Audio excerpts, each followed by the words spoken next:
and then capital W-I-F-I. I'll repeat that one more time. So if you need access to the internet, the network is capital A, capital S, capital F, hyphen, guest, with a capital G. So ASF, that's American Scandinavia Foundation, I guess, hyphen, guest. The password is capital A for the word access, then it's A-C-C-E-S-S, and then capital W, and then I-F-I for Wi-Fi. So I hope you got that. So I'm going to say that some years ago, yes, one more time, one last time, the network is ASF-guest. The password is capital A, C, C, E, S, S, capital W, I, F, I.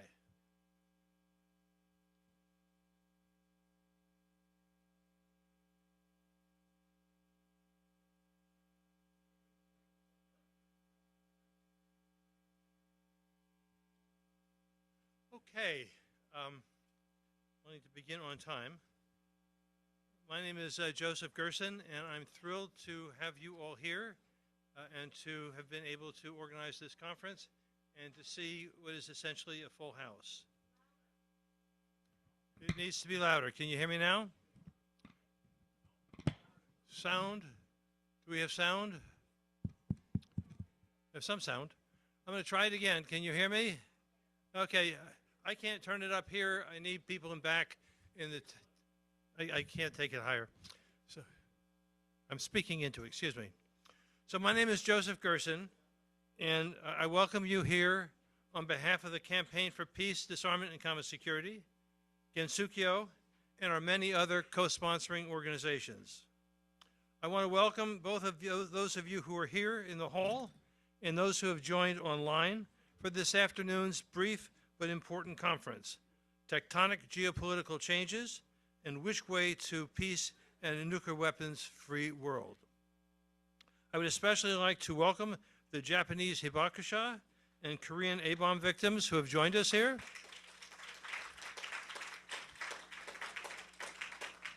Your courage, perseverance, and vision for a nuclear weapons-free world have been gifts to and a hope for humanity. Please stand up if you will, if you're in the hall, if the hibakusha and Korean A-bomb survivors could stand up. Back and here. Well, thank you. I also want to appreciate, good. I also want to appreciate the Rosa Luxemburg Stiftung, our gifted interpreters who've worked very hard in the last couple of days, and our partner organizations here in New York, without whom this conference would not have been possible. I should add that some expenses were rather greater than we or Rosa Luxemburg expected, and they have come through in a very, very helpful and profound way. We need to express appreciation to the 4 Japanese nuclear abolition organizations who encouraged us to organize a conference to reaffirm the NPT's Article 6 promise and to deconstruct suicidal deterrence theory. And as we begin, we would do well to remember that today marks the 40th anniversary of the Chernobyl nuclear calamity, and to remember the Tohoku earthquake and tsunami 15 years ago when we almost lost Tokyo, and whose disastrous consequences continue to this day and into the future. Aeschylus may have been the first person to warn that truth is the first casualty of war. From Washington to Moscow and Paris to Pyongyang, not to mention Jerusalem, London, Beijing, New Delhi, and Islamabad, those with state and billionaire power and the pulpits they control want us to believe that war is peace, that nuclear deterrence ensures security, that obscene amounts of military spending are more important than healthcare, housing, and education, and that there are no alternatives to the world as it is and to its dangers. We live in a time of monsters, when the old world, the UN Charter, the international law, arms control agreements, are being disregarded and undersold, and the new world is struggling to be born. We meet amidst very dangerous and deadly wars, amid continuing threats of first-strike nuclear attacks, and growing dangers of nuclear weapons proliferation. How else to completely destroy a civilization, as the US president said, except by nuclear attack? And what about demands for nuclear arsenals from Poland to Seoul, and even in Japan, where an overwhelming majority, 3/4, of its people favored the country's 3 non-nuclear principles? The Bulletin of Atomic Scientists warns that we are 85 seconds from midnight, the closest ever to annihilation, not only from the rising dangers of nuclear war, but also from climate catastrophe, from AI, from cyber interference, and other threats to truth and to the infrastructures and values that support human survival.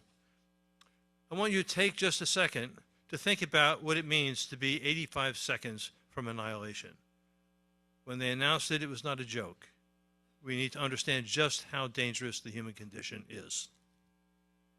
Our discourse, friends, is polite and diplomatic, but some here have experienced wars, experienced and witnessed craven brutality, and the murder of war. Many of us know Hibakusha and other victims of nuclear weapons testing and manufacture, or people who live under the bombs in Iran, in Israel, Lebanon, Ukraine, and yes, even in Russia. As we listen to today's speeches, I want you to think about the human lives at stake and the Hibakusha's essential and existential truth that human beings and nuclear weapons cannot coexist. That is how we won the Treaty on Prohibition of Nuclear Weapons.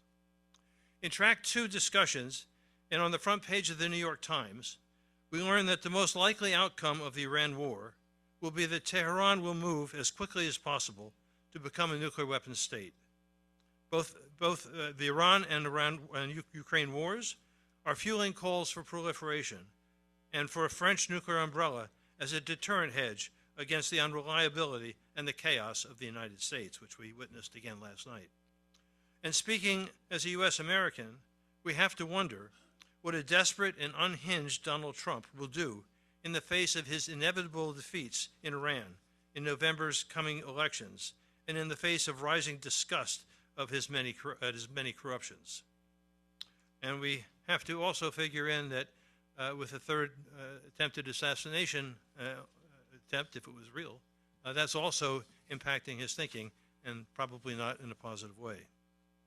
If we are honest with ourselves and fully committed to human survival, we need to confront the reality that the Nuclear Nonproliferation Treaty has failed to live up to its promise, and it is in serious jeopardy. Some senior Russian and U.S. arms control diplomats warn that if we have a third failed RevCom this year, in this session, that we may lose the NPT altogether. Joseph Rotblat, the scientist and Nobel laureate, explained why. He warned that no nation will long tolerate an unequal imbalance of power, or in this case, terror. And they will respond in ways that will fuel proliferation and the inevitable exchange of nuclear weapons. Friends, here in the United States, we face assaults on constitutional democracy, Trump's ICE brown shirts kidnapping, imprisoning, and deporting our neighbors, assaults on human rights, truth, education, science, housing, and healthcare, and much more. And we have resisted. We've done our best to envision and to create a humane future. And amidst this all, in the hard times, there have been many discussions about hope, what its origins are, how we create it. And I think the reality is that we've learned that it's we, from our daily actions and from our courage, that build the vision and build that alternative just future. Over the past year, many of us in the U.S. have learned that we are the people of hope.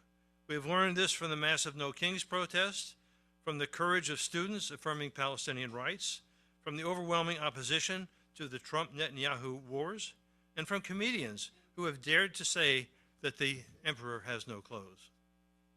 We can take strength from our past victories. As much as we may appreciate the contributions of statesmen and women, we need to remember that the NPT, 2010's 13 steps, the TPNW, the test ban, SALT, START, and the INF treaties, and so many other disarmament and peace agreements were won on the foundations of the visions, the commitments, and the difficult and at times boring ways we have pursued our stubborn efforts for peace and for disarmament and for justice. That's how we ended the Cold War. That's how we have won the civil and gender rights here in the United States, and how Viktor Orban's tyranny came to an end last week. It is how we will defend Article 6 and build a peaceful and just common security order. On the subject of order, I need to say that I've been informed that some of our Japanese participants on the second floor will be briefly excusing themselves from time to time during the conference to deal with UN credential issues. I trust that this can be done as discreetly as possible. One other piece of order is that if you need to use the plumbing, those of you downstairs can go further downstairs, just outside here, to find your way to the bathroom, and there's a bathroom on the second floor. Then, to ground our conference in the deepest understandings of the unacceptable horrors of nuclear weapons and the urgency of totally eliminating them, let me introduce Jiro Hamasumi, who is among the youngest Hiroshima hibakusha. Perhaps we might say the young hope of Nihon Hidankyo. Hamasumi-san's life and work embody the organization's mission to ensure that the horrors of Hiroshima and Nagasaki are never repeated, and to use personal testimony to advocate for peace and disarmament. He will share his personal history, but you should know that just over 20 years ago, he helped to establish, and I'm going to mispronounce this, in Ayuki, an association of A-bomb survivors in Inagi City in Tokyo, and served as its chairman beginning in 2012. Hamasumi-san became the Assistant Secretary General of Nihon Hidankyo, the Japan Confederation of A&H bomb sufferers organizations, which is a national organization that represents the survivors from Hiroshima and Nagasaki, and also Bikini, that was founded in 1956. As a leading figure in Hidankyo, Hamasumi-san has worked to promote disarmament, support survivors' rights, and share personal testimonies to prevent future nuclear catastrophes. I trust that you all know that after being nominated for the Nobel Peace Prize many times, Nihon Hidankyo was finally awarded the prize in 2024 for its efforts to achieve a world free of nuclear weapons and for demonstrating through witness testimony that nuclear weapons must never be used again. Truth to tell, given the Nobel debacle of 2025, we may long remember that the award to Nihon Hidankyo, with it, that the Nobel Committee enhanced its own reputation. Hamasumi-san, domo arigato, and the floor is yours.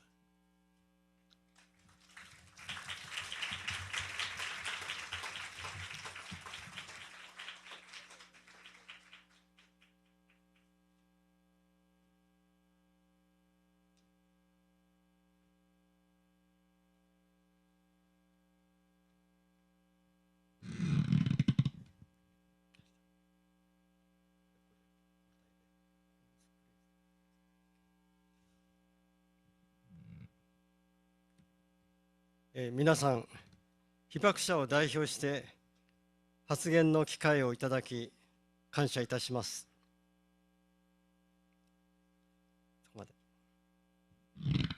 I would like to express my gratitude for the opportunity to speak on behalf of the Hibakusha atomic bomb survivors. 私は広島の胎内被爆者です。1945年8月6日、朝8時15分、母の胎内で3ヶ月の時、広島に原爆が投下されました。朝早く、父は爆心地近くの会社に出かけていました。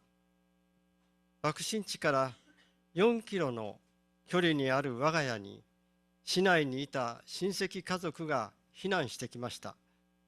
我が家はその日から30人が一緒に暮らす生活が始まりました。しかし、父親だけが帰ってきませんでした。次の日、母と姉たちが父を探しに出かけましたが、暑さと死体の匂いで引き返しました。8日に再度出かけ、3人が見つけ持ち帰ったのはベルトのバックル、鍵束、財布の金具の3つでした。I am a Hiroshima inaugural hibakusha. On August 6, 1945, at 8:15 a.m., when I was 3 months old in my mother's womb, the atomic bomb was dropped on Hiroshima. Early that morning, my father had left for his office near the hypocenter. Relatives who had been in the city took refuge at our home, which was located 4 kilometers from the hypocenter.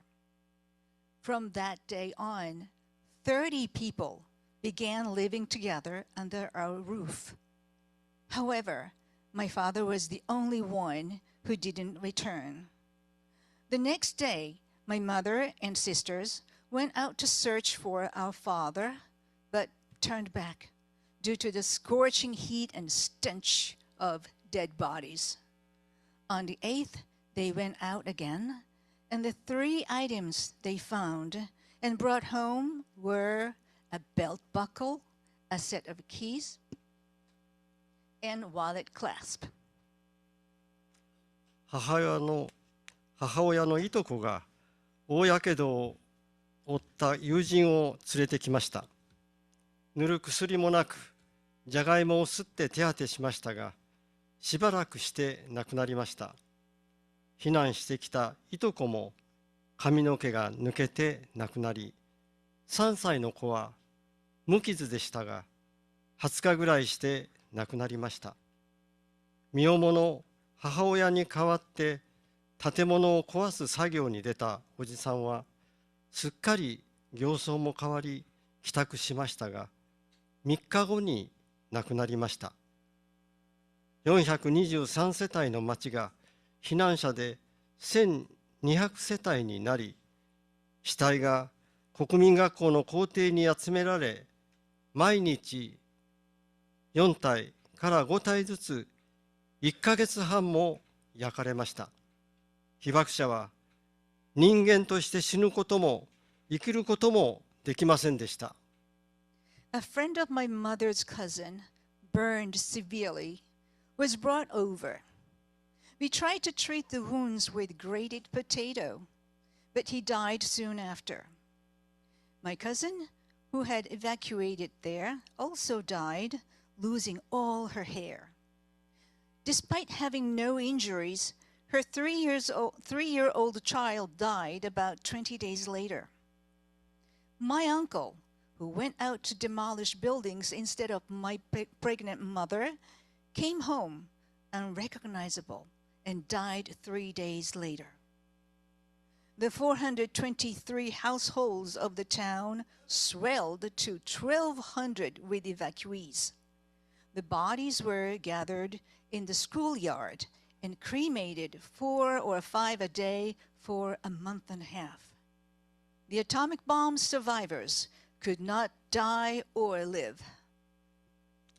父が亡くなり、母と7人の子供が残されました。鴨居にかけてある父の写真を見て私は育ちました。父の死と引き換えに生かされた私は、父のことを思わない日はありません。戦争は終わっていません。なぜなら、いまだに世界に12,000発もの核兵器が存在しているからです。被爆者はゼロにならなければ安心できないのです。My father passed away, leaving behind my mother and 7 children. I grew up looking at my father's photograph hanging on the door frame. Having been spared in exchange for my father's life, not a day goes by that I do not think of him. The war is not over. This is because there are still as many as 12,000 nuclear weapons in the world. We Hibakusha cannot rest easy until that number reaches 0. 母親の体内で被爆したからといって、その被害から免れることはありません。むしろ、胎児だからこそ放射能の影響は計り知れないものがあります。体内被爆者は生まれる前から被爆者の烙印が押されていると言われています。また、原爆症凍傷で体や知能の発達が遅れた人がいます。本人の未来を奪い、家族も犠牲にします。苦しみは今も続いています。小凍傷の兄を支えている妹さんは、原爆は悪魔の兵器と言っています。日本に現在約6400人の体内被爆者がいます。被爆者の苦しみ、病気への不安、子や孫への不安は消えることがありません。Being exposed to radiation when in the womb doesn't shield one from its effects. In fact, fetuses are particularly vulnerable. Those exposed are branded as an atomic bomb survivors even before they are born. Some have their physical and intellectual development delayed by atomic bomb microcephaly. Their families suffer. One younger sister of an individual with microcephaly says, "The atomic bomb is a weapon of the devil." Currently, 6,400 people in Japan are known to have been exposed to radiation in the womb. The survivors' suffering and anxiety about illness and their children's future will never fade. 原爆は一瞬に熱線と爆風と放射線によって2つの町を壊滅させ、大量無差別に人の命を奪いました。その年のうちに広島14万人よ、長崎7万人よの命が奪われました。倒れた家の下敷きになり、生きながら焼かれた人々、ずるむけの皮膚をぶら下げた幽霊のような行列、我が子や親を助けることも、生死をさまよう人に水をやることもできませんでした。原爆投下直後から10年よ、被爆者は何の援護もなく見捨てられ、待ち受けていたのは病と貧困、偏見と差別でした。In an instant, the atomic bombs destroyed 2 cities with heat rays, blast pressure, and radiation, killing countless people indiscriminately. More than 140,000 people died in Hiroshima, and over 70,000 died in Nagasaki that year. People were crushed and burned. They were like processions of ghosts with skin hanging in shreds. They were unable to save their children, parents, or even give water to the dying. For more than 10 years, survivors were abandoned without support, facing illness, poverty, prejudice, and discrimination. ビキニ事件を機に起こった原水爆禁止運動に励まされて、1956年8月10日、長崎に集まった被爆者は、日本原水爆被害者団体協議会を結成しました。2026年8月で結成70周年を迎えます。宣言世界の挨拶で、自らを救うとともに、私たちの体験を通して人類の危機を救おうという決意を誓い合いました。それから70年、誓いを貫き、世界の誰にも私たちと同じような被爆体験をさせてはならない。再び被爆者を作るな。核戦争を起こすな。核兵器なくせ。原爆被害への国の償いをと国の内外で訴え続けてきました。Inspired by the anti-nuclear movement after the Bikini Atoll incident, atomic bomb survivors formed the Japan Confederation of A and H bomb sufferers organizations in Nagasaki on August 10th, 1956. The organization will make its 70th anniversary in August 2026. In their declaration, a message to the world, they pledged to save themselves and humanity from crisis. For the past 70 years, we have remained true to that pledge and have continued to demand that no one should endure the same experience of atomic bombings as we did. 国連で議論を続けてきた核兵器禁止条約が2017年7月7日、122カ国の賛成により採択され、2021年に発効しました。1946年に原子兵器及び他のすべての大量破壊兵器を各国の軍備から除去することを求めた国連第1号決議につながる歴史的条約です。In July 2017, the Treaty of the Prohibition of Nuclear Weapons was adopted by 122 countries. It entered into force in 2021. This historic treaty traces its roots to the 1946, the first UN resolution that called for elimination of atomic and other weapons of mass destruction. 第11回 NPT 再検討会議が明日から開かれます。条約発効から56年、2000年の再検討会議で皆さんが約束し、2010年に再確認した保有核兵器の完全な廃棄を達成するとの核兵器国による明確な約束を速やかに実行してください。And the 11th NPT Review Conference will start tomorrow. It has been 56 years since the treaty took effect.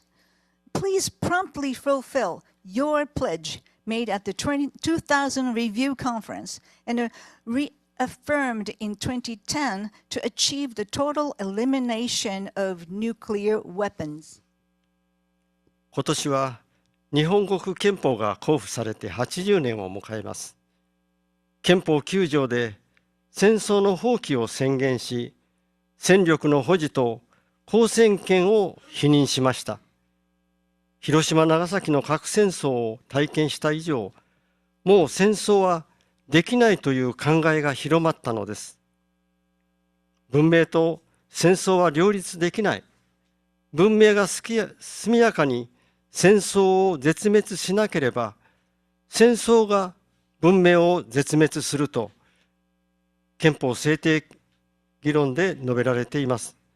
また、国連憲章は核戦争を想定していない、核を知らないときに作られたものと言われています。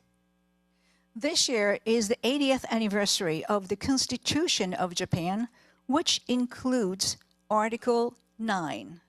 This article renounces war, bans maintaining military forces, and bans the right to wage war. The belief that war is no longer an option took hold due to the atomic bombs dropped on Hiroshima and Nagasaki. During the constitutional debates, it was said that civilization and war are incompatible. If civilization does not swiftly eradicate war, war will eradicate civilization. The UN Charter was not written with the knowledge of nuclear weapons in mind. 80年前の原爆投下は、今も被爆者の体、暮らし、心に影響を与えています。原爆は人間と共存できません。しかし、被爆者は人間として生きるために、原爆に抗って生きてきました。今、国連ロビーで開催している原爆展をご覧ください。明日から開催します。The atomic bombings 80 years ago have had long-lasting effects on survivors. The atomic bomb is incompatible with humanity, but survivors have defied it to live as human beings.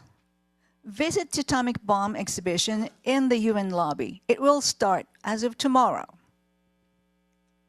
子どもたちの夢や希望を叶えるためには平和でなくてはなりません。核兵器も戦争もない青い空を世界の子どもたちに届けることが被爆者の使命であり、全世界の大人一人一人の使命ではないでしょうか。Peace is vital to fulfilling children's dreams. Is it not atomic bomb survivors and every adult's mission to ensure a blue sky free from nuclear weapons and war for every child? 1982年に第2回国連軍縮特別総会でニューヨークに100万人もの人が集まりました。総会議場で長崎の被爆者山口千二さんが壇上で自分のケロイドの写真を見せながら訴えました。ノーモア広島、ノーモア長崎、ノーモアウォー、ノーモア被爆者。In 1982, 1 million people met in New York City for the UN Disarmament Conference. There, Senji Yamaguchi, a survivor of the Nagasaki atomic bombing, appealed, displaying his keloid scars. No more Hibakusha, no more Hiroshima, no more Nagasaki, no more war. 大きなジェスチャーとともに大きな声でノーモアウォーと叫びました。He shouted, "No more war!" with sweeping gestures and a loud voice. 戦争はしてはいけないのです。戦争したから核兵器が使われたのです。War must never be waged again. Nuclear weapons were used because of war. 核兵器も戦争もない世界の人間社会に向けて共に力を尽くしましょう。Let us join forces and build a society free of nuclear weapons and war. ありがとうございました。Thank you very much.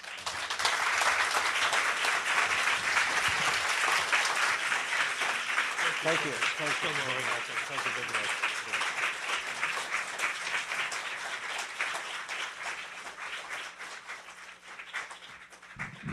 Thank you so much. Let me ask Jeremy Corbyn, Ray Atchison, Van de Wiesen, and Mayor Akiba to come up, and Margaret Engel of Peace Action New York State will be emceeing the next session here.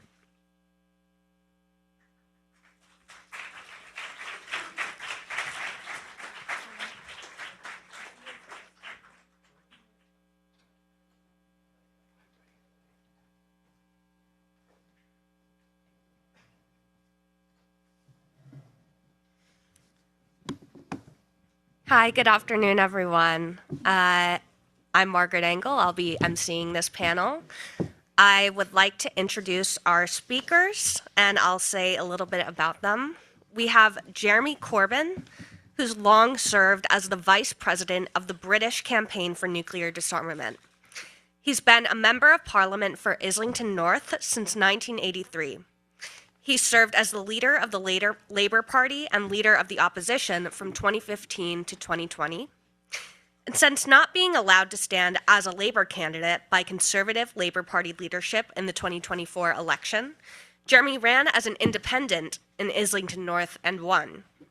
In July 2025, Jeremy and Zara Sultana announced the formation of Your Party, for which he now serves as parliamentary leader. We also are joined by Ray Atchison, who's an organizer, activist, and writer. They're director of Reaching Critical Will, a project working for disarmament and demilitarization. Ray provides analysis and advocacy at the United Nations on matters of nuclear weapons, autonomous weapons, and the militarization of AI, the arms trade, military spending, and more. They promote feminist, queer, and anti-imperialist approaches to end weapons and war, and work to connect transnational and local efforts to abolish militarism, the carceral system, borders, and other forms of state violence. Ray served from 2008 to 2024 on the steering group of the International Campaign for the Abolition of Nuclear Weapons. We're joined by Van Vanden Biesen, who's co-president of IALANA, the International Association of Lawyers Against Nuclear Arms. He was deeply involved in ICJ litigation, IALANA's lawyer support team drafting model submissions to be used by state representatives appearing before the ICJ between 1995 and 1996. He was co-agent before ICJ in the Marshall Islands cases, and he was deputy agent in Bosnia's genocide case before the ICJ against Serbia from 1993 to 2007. Finally, we're joined by Tadatoshi Akiba, a mathematician who taught at Tufts University near Boston, who was elected to the Japanese House of Representatives and served there from 1990 to 1999. He was elected mayor of Hiroshima in 1999 and re-elected in 2003 and 2007. As mayor, he's been a visible peace advocate who played a leading role in creating Mayors for Peace. He launched the 2020 Vision campaign in 2003 with the goal of eliminating nuclear weapons. He was honored with Mayors for Peace World Citizenship Award and the International Peace Bureau's Sean McBride Award. He's continued to be a leading voice for the complete abolition of nuclear weapons. So please join me in giving a round of applause for these speakers.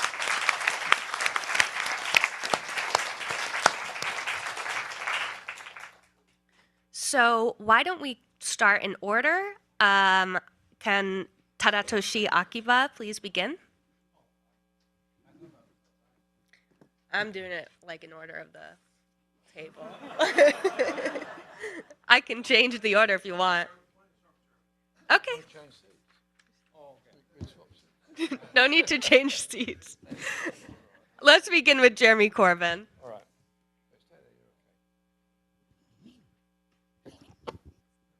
I'm sorry, it was my sense of humor. It's got me into trouble before. First of all, good afternoon, everybody, and thank you very much for inviting me and others here to say something today. And a huge thank you to Joseph Gerson, not just for today, but for all the other days and events and work that he's done over many, many years. Joe, it's a pleasure to know you, and thanks very much for everything that you do. It really is understood and appreciated, the effort you put in. Somebody said to me last week, when I said I was coming to New York for the NPT, they said, oh, well, that's over, isn't it? It's kind of London thing. Well, that's over, isn't it? I said, why do you say that? They said, well, all that stuff going on in Iran, it's pretty obvious that... I said, pretty obvious what? And they said, well, actually, this is the time more than ever that we need nuclear non-proliferation, that we need nuclear disarmament, that we need an end to the whole threat of nuclear weapons, because they are fundamentally, obviously, incredibly dangerous to all people. I like the title of this talk today, Tectonic Geopolitical Changes, Which Way for Peace in a Nuclear Weapons-Free World. I've been involved in the peace movement ever since I was at school, and there have been times when it's been very frightening, there's been times when it's been very hopeful, excuse me. There's been times when it's very optimistic. One of the most optimistic times was after the end of the Soviet Union, the breakup of the Soviet Union in 1990. And this isn't a dig at the Soviet Union, it's just a factual point about history there, that there was a period when defense spending was reducing, when the agreements between the major nuclear weapon states were holding, inspections were taking place, and warheads were being reduced, and so on. It wasn't a solution, but it was a direction of travel. It was a trajectory that one could go along with, and we were beginning beginning to win the argument that there is no such thing as a defense against nuclear weapons and that nobody in their right mind would use them. Sadly, those days have changed quite a lot. And during the one of the general election campaigns that I fought as leader of the Labour Party, I was asked under what circumstances would you use a nuclear weapon? And I said, well, there aren't any. They couldn't believe it. They said, aren't any what? And I said, there are no circumstances that I would authorize the use of a nuclear weapon against anybody, because all I know is it will kill millions and millions of people, and it will not bring about peace, it will not bring about survival, it will not bring about an improvement of anybody's lives. The whole idea is absurd. We should be looking for peace, not war. And the headline the next day in the papers was that Corbyn is a threat because he won't use nuclear weapons. And then the day after that, there was another one that came out that said Corbyn is a threat because he'll have his finger on the nuclear button. Well, it can't be both. You can be one or you can be the other, but you absolutely cannot be both. And that shows to me the way in which the majority of the media, in particularly Britain and the United States, but not alone in that, around the world, sort of anesthetize themselves to the effects of nuclear weapons, the effects of the whole chain of misery and horror that goes with nuclear weapons, and just talk about them as though you're sort of buying new sweets in a bazaar or something. Just talk about it as like another weapon. It is not. It is something that is devastating for the whole world. I've just finished reading a book by Linda Pence Gunter called No Nuclear. Some of you may have seen it. And what she does is traces the whole nuclear arc from the loss of life in uranium mining in West Africa, particularly Congo, but other countries as well. The way in which nuclear residue is left there, which brings with it cancers and all the other horrors of ill health. Traces that through to the dangers of the transporting of the uranium, the enrichment process, the development of nuclear power stations, the enrichment from nuclear power stations eventually into plutonium, and then, of course, the issues of nuclear waste. And then she traces the effects of the whole nuclear issue since 1945. Obviously, Hiroshima and Nagasaki we're talking of, but also the millions of people affected by nuclear fallout from the tests all over the South Pacific, the numbers of people dying in Central Asia and in Russia from nuclear testing fallout, and the fact that the biggest ever nuclear explosion, I think I'm right in saying, was in Siberia in 1961, and then the continuous damage to health and loss of life in the western states of the USA from nuclear waste and nuclear fallout. And so it's not as if the information is not well known. Personally, I would like the Nuclear Nonproliferation Treaty to be a success in the sense that it will confirm the idea there should be no further nuclear proliferation, and would also take to task the declared nuclear weapon states, all of whom are in breach of the NPT, because all of them are developing a new range of nuclear weapons and nuclear weapons delivery systems. And those that are not in the NPT, I'm thinking India, Pakistan, North Korea, Israel, are clearly in breach of a treaty that they no longer consider themselves bound by. But I do think the wider and perhaps more important issue is a nuclear weapons-free world, and the global ban movement seems to me to be something that is incredibly powerful.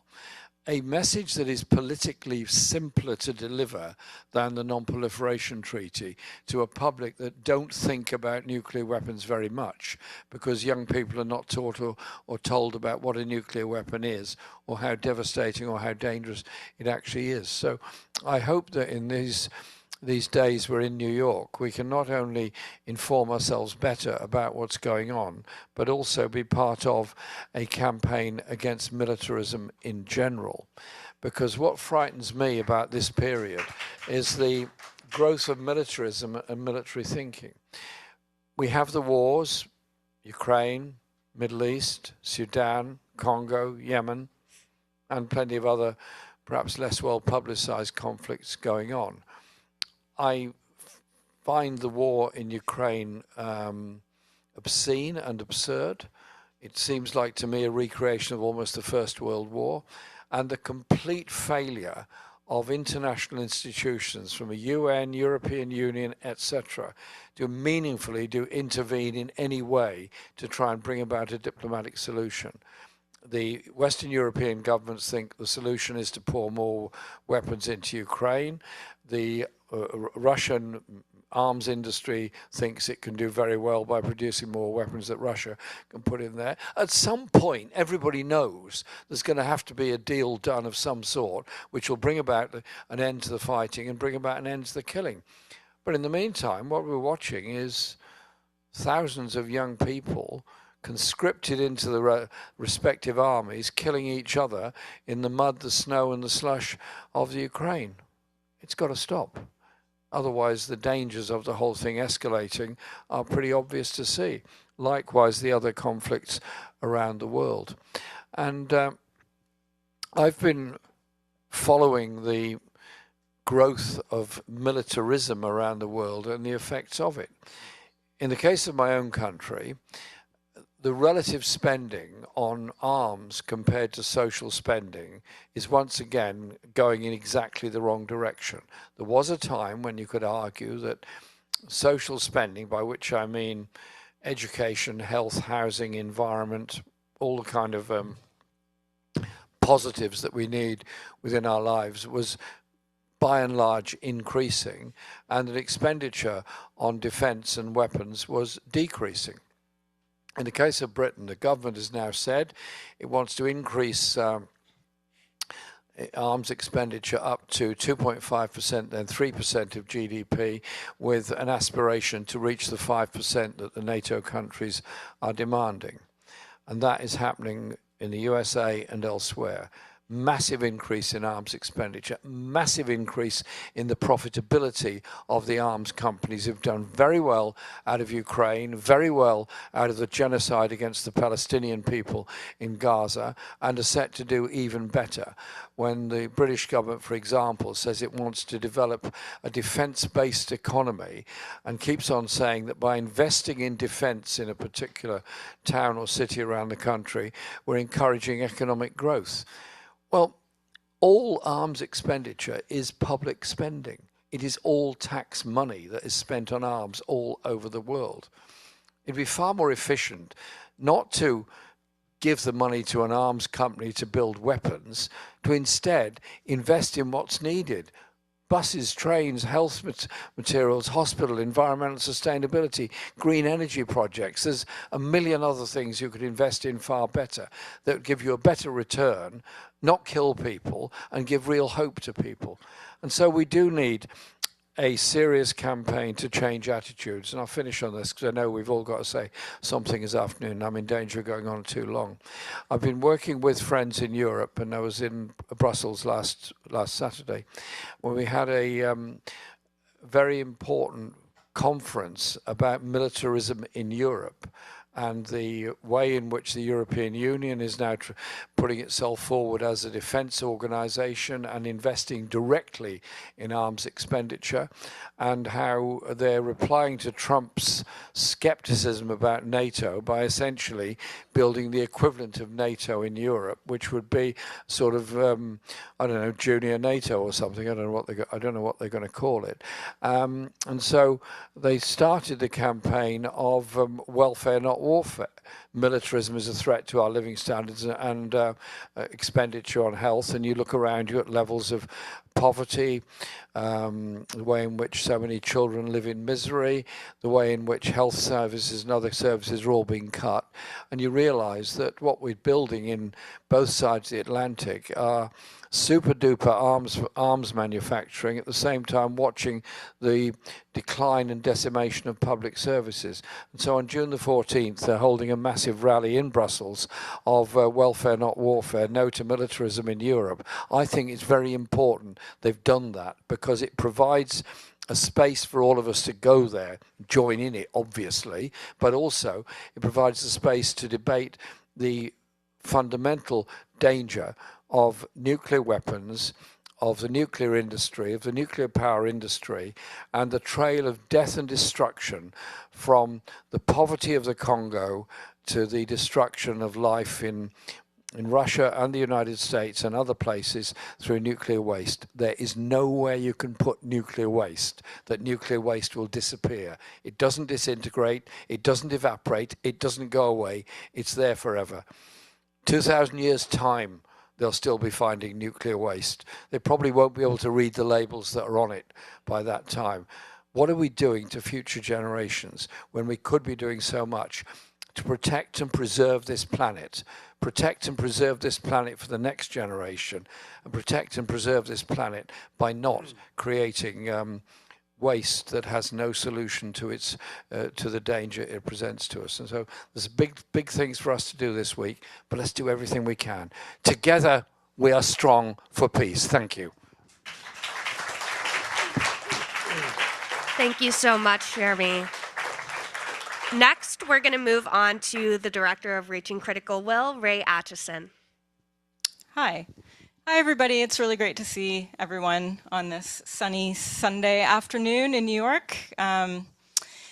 So I'll start, as I usually do, with the bleak overview, but don't worry, I always get to hope. So there's going to be some hope. Yeah, but I think we heard a little bit from Joseph about this, and I'm sure actually most people in this room have a sense of what's going on, but I just want to touch on some of the key issues that we're facing as we head into this review conference. We're not at risk of a new nuclear arms race. We are in the midst of one. For more than a decade, the nuclear armed states have been modernizing their nuclear weapons, delivery systems, facilities. China and France are expanding the size of their arsenals.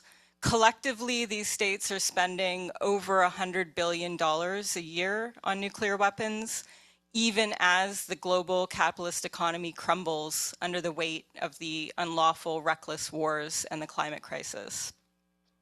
Over the last few years, tensions and outright armed conflict involving nuclear armed states have increased. Israel, Russia, and the United States have all threatened to use nuclear weapons. Most recently, of course, the US president threatened to annihilate the entire civilization of Iran. Russia, Israel, and the US have attacked nuclear power facilities and uranium enrichment sites in Ukraine and in Iran. Some of the nuclear armed states have threatened to resume explosive nuclear weapon testing. Nuclear weapon proliferation threats are increasing, especially in Europe. European countries are embarking upon new nuclear alliances, changing their nuclear doctrines, or suggesting they might acquire their own arsenals. And advocates for nuclear armament in other countries, like Canada, where I am from, as well as Japan and the Republic of Korea, are getting louder. Deals between nuclear and non-nuclear armed states, or even non-NPT states parties, are increasing. The US and the UK are sharing nuclear submarine technology and highly enriched uranium with Australia. Canada has announced a deal to send uranium to India. There's nuclear cooperation between Saudi Arabia and the United States, and military cooperation between Saudi Arabia and Pakistan.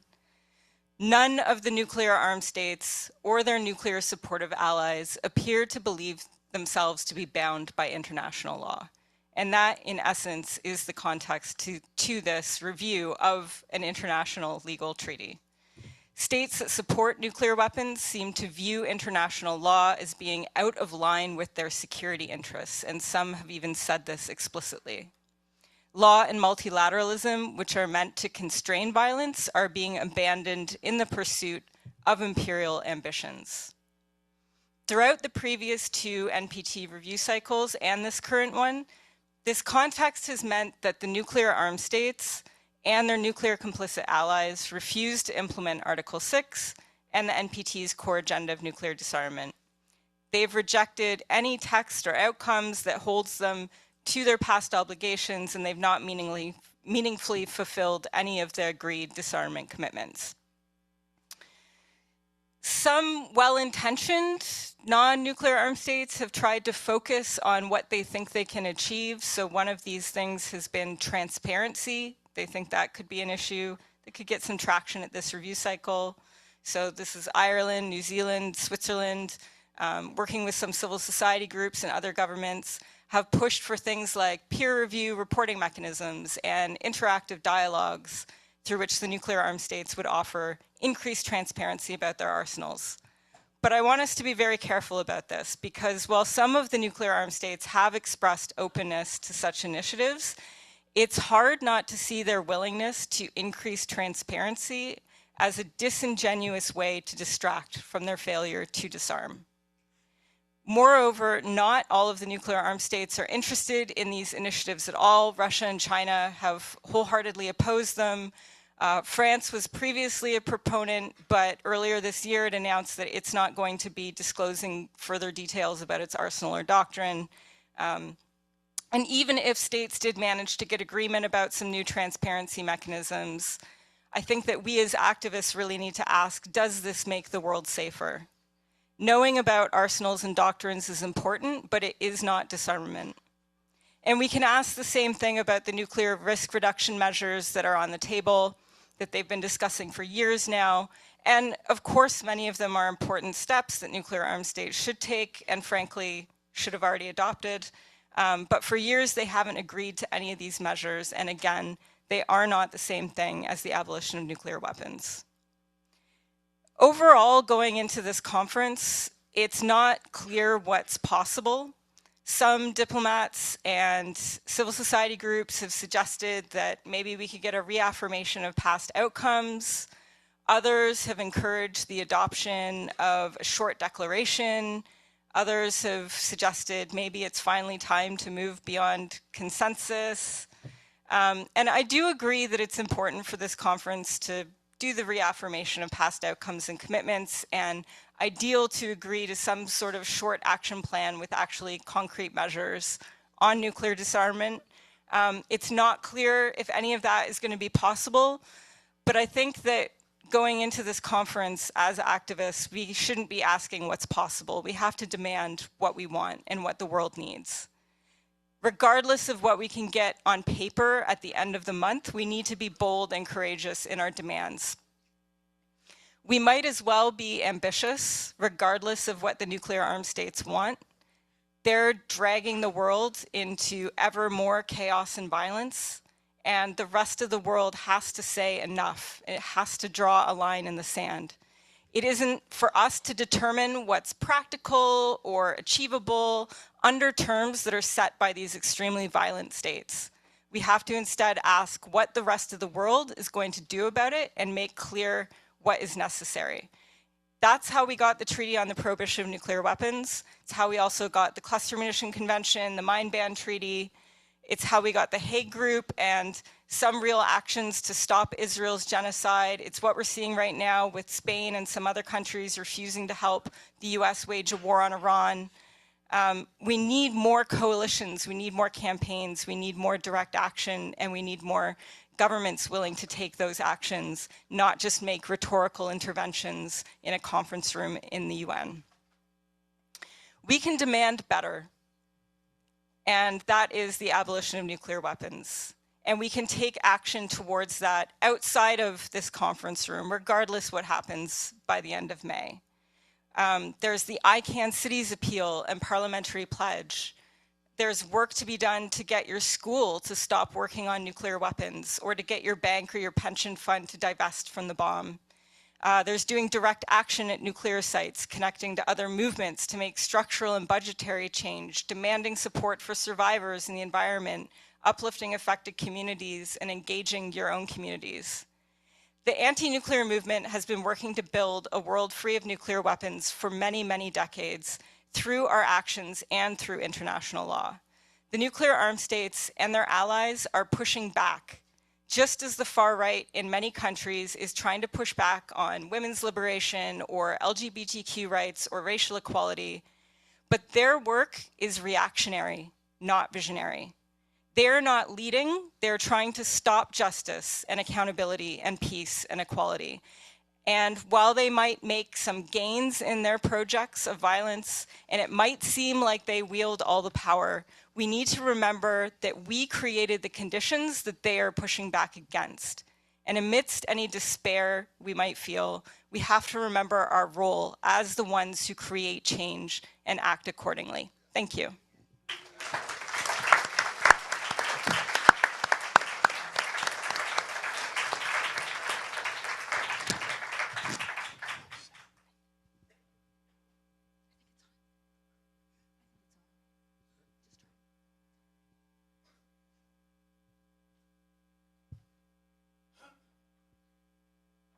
It is beyond any doubt that the advisory opinion of the International Court of Justice on the threat or use of nuclear weapons holds an important finding on the precise meaning of the Non-Proliferation Treaty.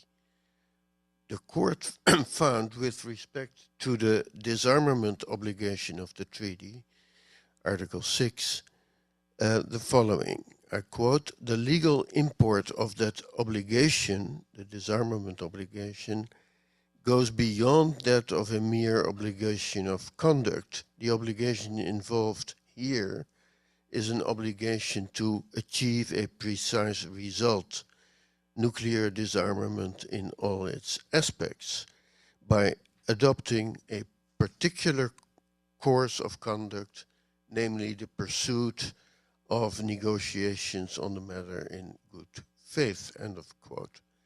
This is an important finding given its consequences. It is precisely this meaning of this provision that is, given the advisory opinion, is binding upon the parties to the NPT. Because that's what an advisory opinion does. It states the law as it is. If the court provides an analysis of specific provisions in a treaty that is binding, upon its signatories, then the precise meaning of these provisions includes the finding of the court. So those findings with respect to these specific provisions, like any findings of the court made in contentious cases as well as in advisory cases, they are as binding as the treaty itself. They are certainly not to be appreciated as just another opinion, as many people think. Now, we need not forget that this disarmament treaty, the NPT, is indeed a treaty between the haves and the have-nots, the nuclear weapon states and the non-nuclear weapon states. But they found each other in this treaty, in the context of this treaty. They found each other and they agreed on many issues.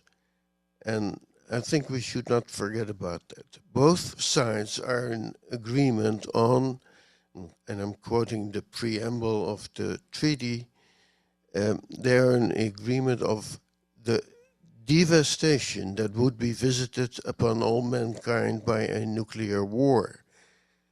And both states also agreed on the consequent need to make every effort to avert the danger of such a war and to take measures to safeguard the security of peoples. So say the nuclear weapon states and the non-nuclear weapon states together. Both sides are bound by this consideration, and for both of them, the grand bargain of the treaty is also binding. The nuclear weapon states have committed to do away with nuclear weapons, and the non-nuclear weapon states have committed never to acquire them. The non-nuclear weapon states are not the poor beggars here, but they are indeed fully entitled to full nuclear disarmament by the nuclear weapon states, while the nuclear weapon states are indeed entitled to the others refraining from getting their own nuclear weapons. Maybe Trump will, of course without him knowing so, let alone understanding this, but maybe he may have caused a breakthrough here. In the situation that he has created, it may no longer be expected that European countries accept the deployment of US nuclear weapons on their territories. This has been for decades a central item of the anti-nuclear movement in Europe. And from by Trump's acts, the European states cannot be expected that they keep accepting the deployment of US nuclear weapons on their territories. This deployment will, in times of war or other sorts of conflicts, will turn these territories, these countries, into possibly legitimate targets. We're seeing the examples in the Middle East right now. Let alone that these European states would allow US aircraft to use their military bases for this illegal warfare in the Middle East. By the way, the advisory opinion of the court appears to have also provided for some additional clarity on a recently discussed aspect of these issues. I quote the International Court of Justice, and it considered the notions of threat and use of force under Article 2, Paragraph 4 of the Charter stand together. Together in the sense that if the use of force itself in a given case is illegal for whatever reason, the threat to use such force will likewise be illegal. Using military force in order to, and I quote Mr. Trump, like others have done this afternoon, using military force in order to destroy an entire civilization is for certain a crime of war, maybe even a crime of genocide. And then it follows that the threatening to commit this particular war crime is in itself a crime of war. Consequently, President Trump qualifies as war criminal. That is in itself a good reason not to go along with Trump in his illegal war of aggression, and that is also a good reason to no longer accept US nuclear weapons on EU territory. It is high time that the European Union starts working on a European nuclear-free zone and also on a credible non-nuclear deterrence. Speaking about deterrence, would deterrence be covered by threat to use as used by the court in its opinion? I find it rather difficult to give a final answer to that question. There seems to be three stages: stockpiling nuclear weapons, using the possession of these weapons as deterrence, and threat to use nuclear weapons. The latter is clearly a threat to use and would therefore fall under the definition generally illegal used by the court in its opinion. And it's generally illegal because there is no uncertainty about the fact whether the very existence of the state is at stake. The generally illegal may therefore be replaced by totally illegal. The deterrence situation may or may not fall under threat to use. This seems to depend on the facts of the specific situation.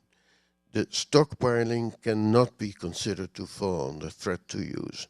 In my view, this is an issue that is open for discussion and may be open for new questions to the World Court. Thank you very much.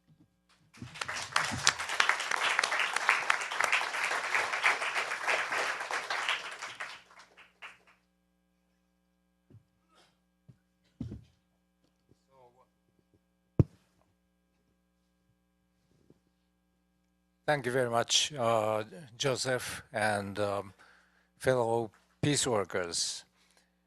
Today, I'd like to focus a little bit on Japan, but before that, I would like to lay out a grand vision that I've been advocating. That is 2035-2045 vision, which is an action plan that aims to eliminate nuclear weapons by 2045.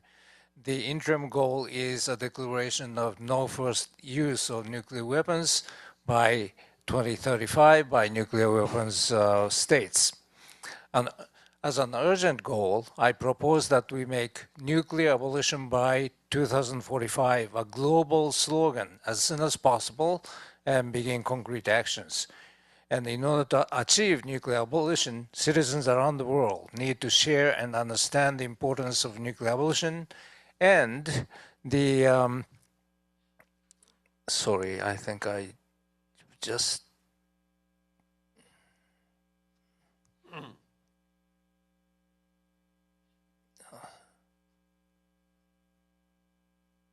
I'm sorry.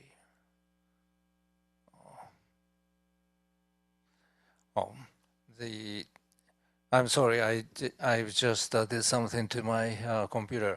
But anyway, in order to achieve this, the entire world needs to understand the importance of nuclear abolition and also the deadline, which is 2045, 100th anniversary of Hiroshima and Nagasaki. I felt quite strongly while I was carrying the Olympic flag in the opening ceremony of the Milano Cortina Olympic Games in February as one of the flag bearers. With the applause of so many people, you could also push the abolition of nuclear weapons in a similar fashion. Today, I would like to focus on the Japanese government. The Japanese government, which proclaims itself as the only country to have suffered from atomic bombings in war and has consistently emphasized that the NPT is the foundation of the Japanese government's nuclear disarmament policy, should be at the forefront of this effort. Civil society and nations around the world expect Japan to take the lead, not just with words, but with concrete actions. Yet, the current Japanese government is taking the exact opposite of this. And unfortunately, many believe that the Japanese government is for the abolition of nuclear weapons. Perhaps many of you feel the same way, but its actions are limited because of deterrence theory. It's up to their explanation. Let's look at reality. According to the Japanese government, nuclear weapons are not a violation of international law, including Hiroshima and Nagasaki. That's the first thing I would like to tell you. Immediately after the atomic bombings, on August 10th, 1945, the Japanese government sent a letter of protest to the United States stating that atomic bombings were a violation of international law, as were the air raids all over Japan. However, after the war, Japan completely reversed its thinking. Today, so I would like to point out just three things, more or less, which the Japanese government clearly stated to that effect. During the 1963 atomic bomb trial, the government argued that it did not, that is, the bombings of Hiroshima and Nagasaki did not violate international law. The final verdict in this atomic bomb trial, which was also featured in the popular national drama called Tora ni Tsubasa, Wings to the Tiger, stated clearly that the atomic bombings of Hiroshima and Nagasaki were a violation of international law, which was the first in the world to declare that. However, the Japanese government, the defendant, argued in court that the atomic bombings were not illegal, that is legal, and has not changed its stance even after the verdict. In 1994, senior official of the Ministry of Foreign Affairs said, anyone who claims that nuclear weapons are a violation of international law is an idiot. That means all the hibakusha are stupid. In 2017, as soon as the Treaty on the Prohibition of Nuclear Weapons was adopted by the UN General Assembly, the Japan's ambassador to the UN was the first to declare to reporters that the Japanese government will not sign this treaty, meaning that it will not ratify the treaty either. The reasons behind these are nuclear umbrella, according to the Japanese government, and also the debt incurred at the end of the war. The Japanese government explains this contradictory stance by claiming that Japan is under the nuclear umbrella of the United States, and therefore it cannot say that nuclear weapons are illegal. However, deeper explanations probably would convince you more. The unconditional surrender in the Pacific War in 1945 actually approved of the preservation of the national polity and not making Emperor Showa a defendant in the Tokyo Tribunal. That was a line that the Japanese government at the time could never cross. For that purpose, changing the interpretation of international law may have been no big deal. Given this, it is unlikely that the Japanese government will not wholeheartedly support nuclear abolition by 2045, assume diplomatic leadership for nuclear abolition, or lead a mass movement. And also from the perspective of appeasing the United States, the Takaichi administration has adopted an extremely belligerent and hostile policy against China. All these things, the list continues. However, if we despair and give up here, it could mean accepting humanity's extinction. Let's try to persuade them, US and Japan, by accumulating established facts that we can use and that the Japanese government will have to acknowledge. One of this is the Japanese government's high regard for the NPT. In the review conference 4 years ago, the then Prime Minister Kishida said, as the guardian of the NPT, our country, Japan, will firmly protect it. That's what Japan said 4 years ago. Then he continued, first, I'd like to emphasize the importance of sharing the continuing no nuclear weapons use. Threats, let alone the use of nuclear weapons, as Russia has done, must never be repeated. Nagasaki must be the last city to suffer an atomic bombing. Okay, that's a statement in 4 years ago, but we can hold the government against this. In other words, the Japanese government is acknowledging that the no use of nuclear weapons is desirable. And also by mentioning, making Nagasaki the last place of such use, the Japanese government is opening its scope to the future. And therefore, we can probably persuade the Japanese government. However, there is one important point that the Japanese government has been really adamant about. That is, the Japanese government does not wish to be seen as doing something because it is bound by something, but rather it has a choice, and it has done that despite the outside limitations. For example, Japan does not have nuclear weapons, but Japan says, well, we have the capability, it's not legal, and also we have plenty of plutonium, but we don't have nuclear weapons because it is our choice. Well, anyway, that is the point we should really exploit. And another point that we can utilize to persuade the Japanese government is to use their long-cherished dream of becoming a permanent member of the Security Council of the United Nations. And actually, the situation has, well, in a sense, it's a very bad situation. However, in order to persuade the Japanese government, it's a good situation. The current confusion and also the destructuring of the world picture, we are seeing, for example, a possible collapse of NATO. which was mentioned briefly, which means and that many of the so-called middle powers countries are considering the possibility of even owning nuclear weapons. Now, according to the Secretary General Grossi of IAEA, probably 18 to 20 countries will possess nuclear weapons within a short period of time. Now, what will Japan do? What will the world do? Well, Japan could embrace this and possess nuclear weapons, but because Japan doesn't want to do something, not on their own, that's unlikely.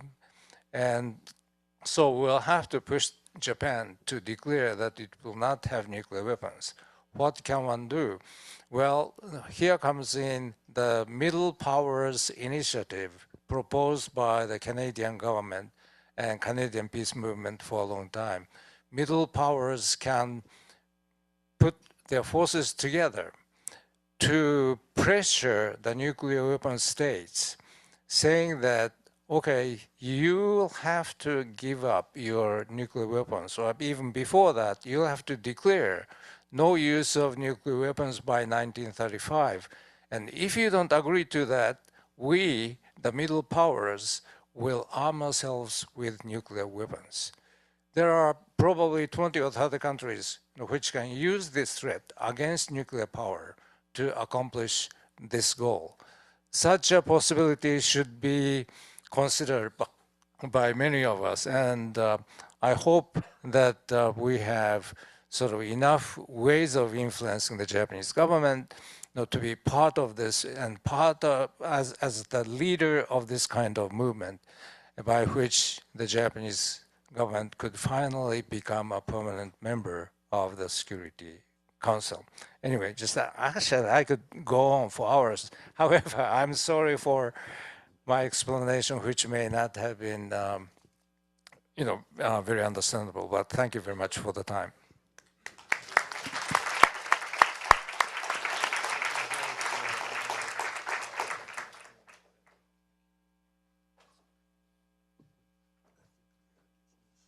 All right, thank you so much, speakers. We have time for one or two questions, and Joseph Gerson will deliver the mic to you. So raise your hand if you have a question.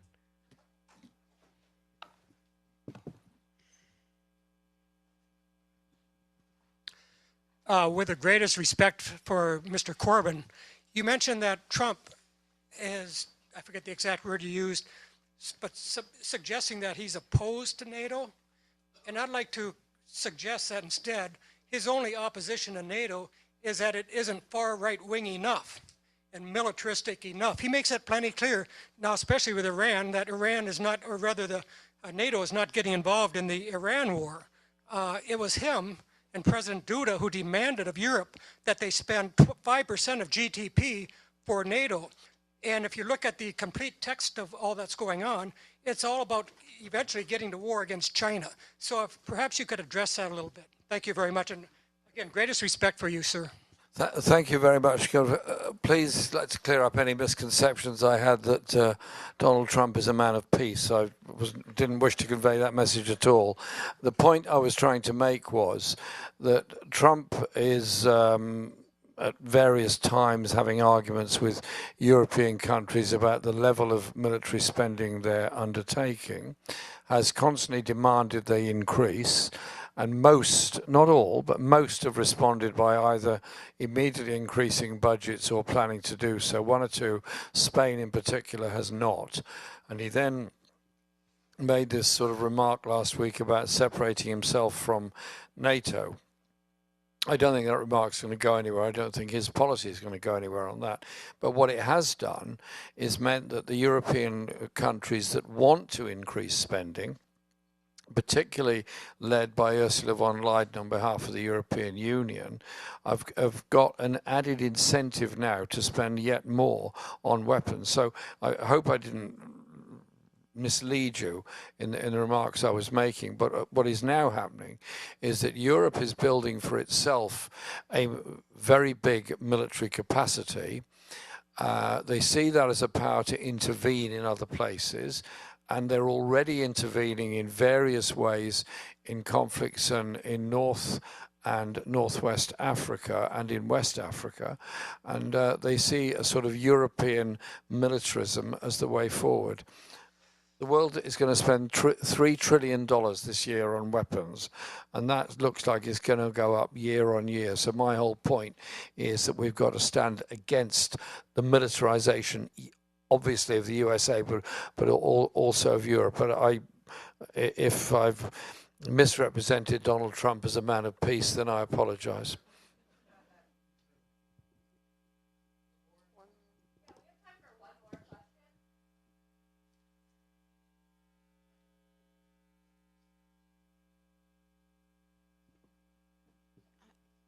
With the growing corporatization, that is, corporations actually taking power in the world, and in some cases, possibly overshadowing the power of nations, what is the NPT going to do in terms of disarmament when the wealth of these manufacturers of arms can well be leading the proliferation of them that could outpace the actual,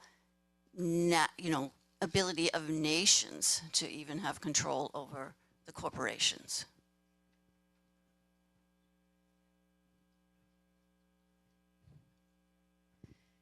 I think it's a great question. I think there's many different ways to approach it. I do think that it does speak to the importance of our divestment efforts in particular, in terms of the economic pressure that we can apply through banks, pension funds, financial institutions, to withdraw money from nuclear weapon producing companies. I'm going to look at my ICANN colleagues sitting in the center of the room, but ICANN, I believe, just on Friday published a brand new report looking at and I'm not going to remember the number, but it's, okay, so over 300 financial institutions investing in nuclear weapon producing companies. And so those are all entities that can be pressured economically by our divestment campaigns. So the website for that, if you are interested in that type of work, is don'tbankonthebomb.com. And that report is produced by ICANN and POX, a Dutch peace NGO. But I also think more broadly, this connection between corporations and weapons is about the broader militarization that Jeremy was speaking so well about. It's not just a nuclear question. A lot of the companies that make nuclear weapons also produce the conventional weapons that are right now being used to commit genocide by Israel and Palestine. They're being used in conflicts and genocides all over the world. We're now seeing, of course, the rise of big tech and also small startup companies in AI and autonomous weapon fields that we're going to need to be approaching through our divestment boycott efforts as well. And the relationship of these entities and their CEOs in particular are quite nefarious, particularly within the United States government, but I think in other countries as well. And I think, one point of organizing that's been interesting to me from those companies as compared to, say, the traditional military contractors has been that workers inside of tech companies are resisting. And they are organizing under No Tech for Apartheid, under the Tech Workers Coalition. There's a variety of different groups now that are engaging at that level.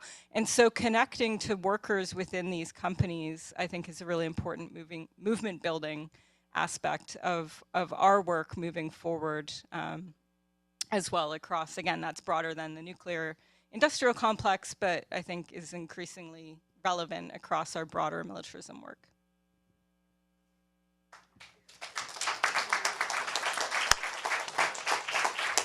Thank you. And one more time for our amazing speakers.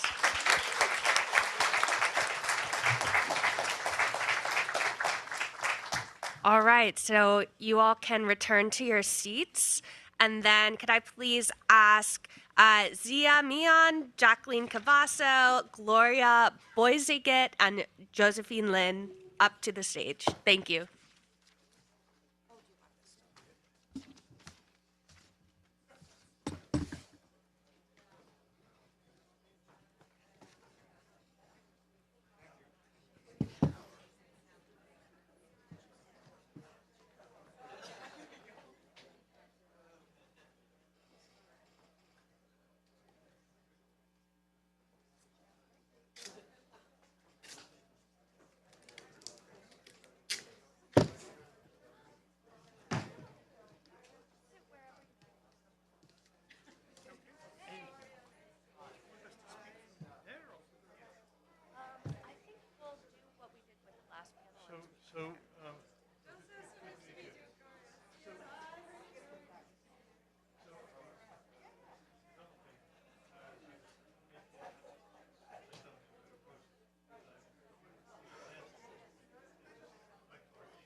Sure.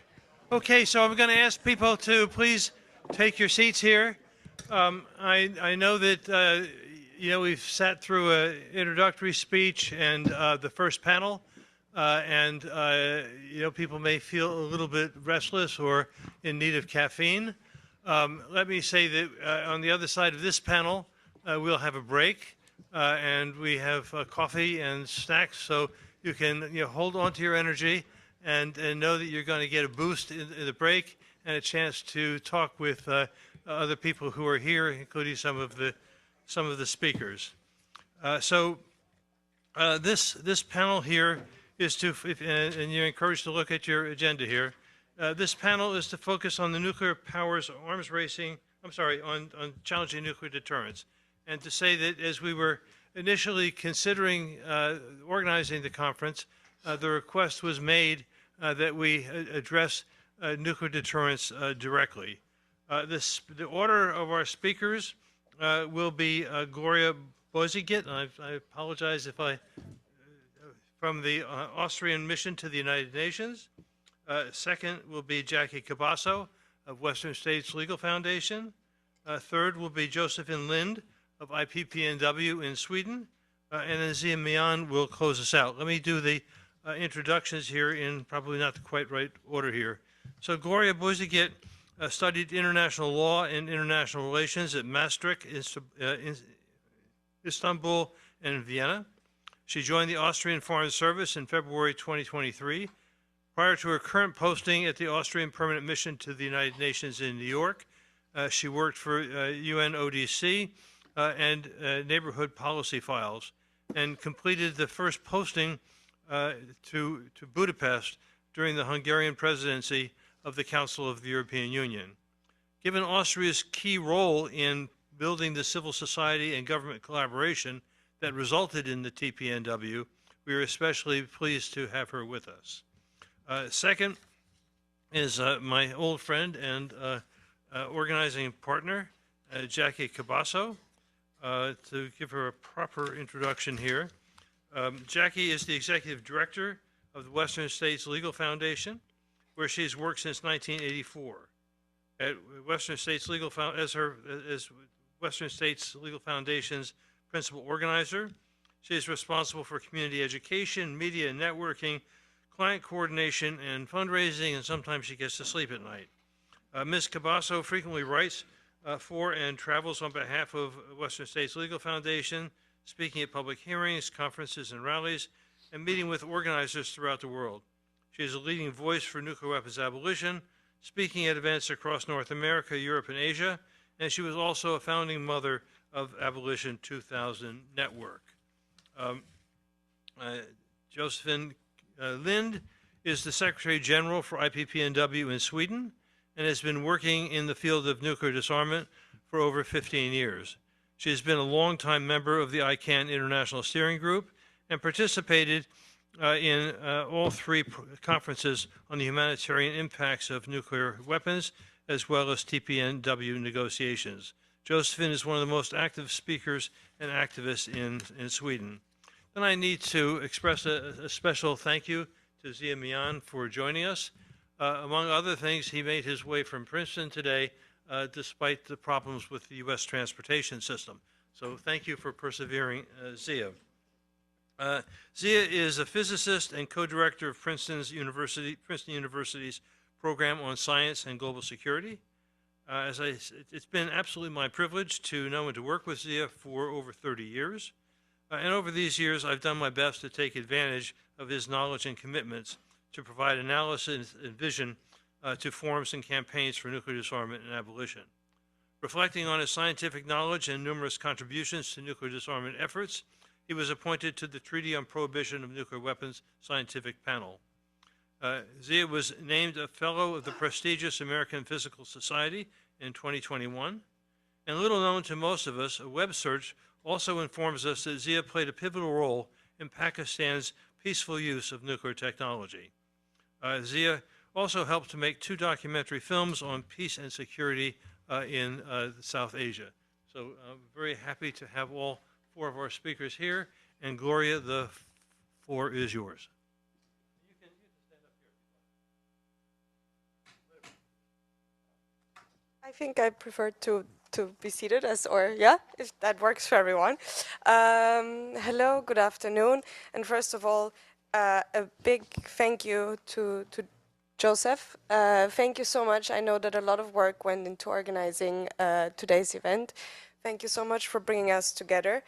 It is hard to follow up on the previous panel, but I will try to do my best. And we are especially delighted as Austria today to talk about something that is really at the heart of our common security, nuclear deterrence and the continued reliance on it. So from Austria's perspective, the central question is quite simple. Can a security model that is built on threat of mass destruction ever really provide real and lasting security? And our short and simple answer to this is no. For decades, nuclear deterrence has been presented as a stabilizing force, but this argument rests on a very difficult contradiction. I mean, nuclear deterrence basically asks us to accept that security can be maintained through a current and imminent threat of catastrophe.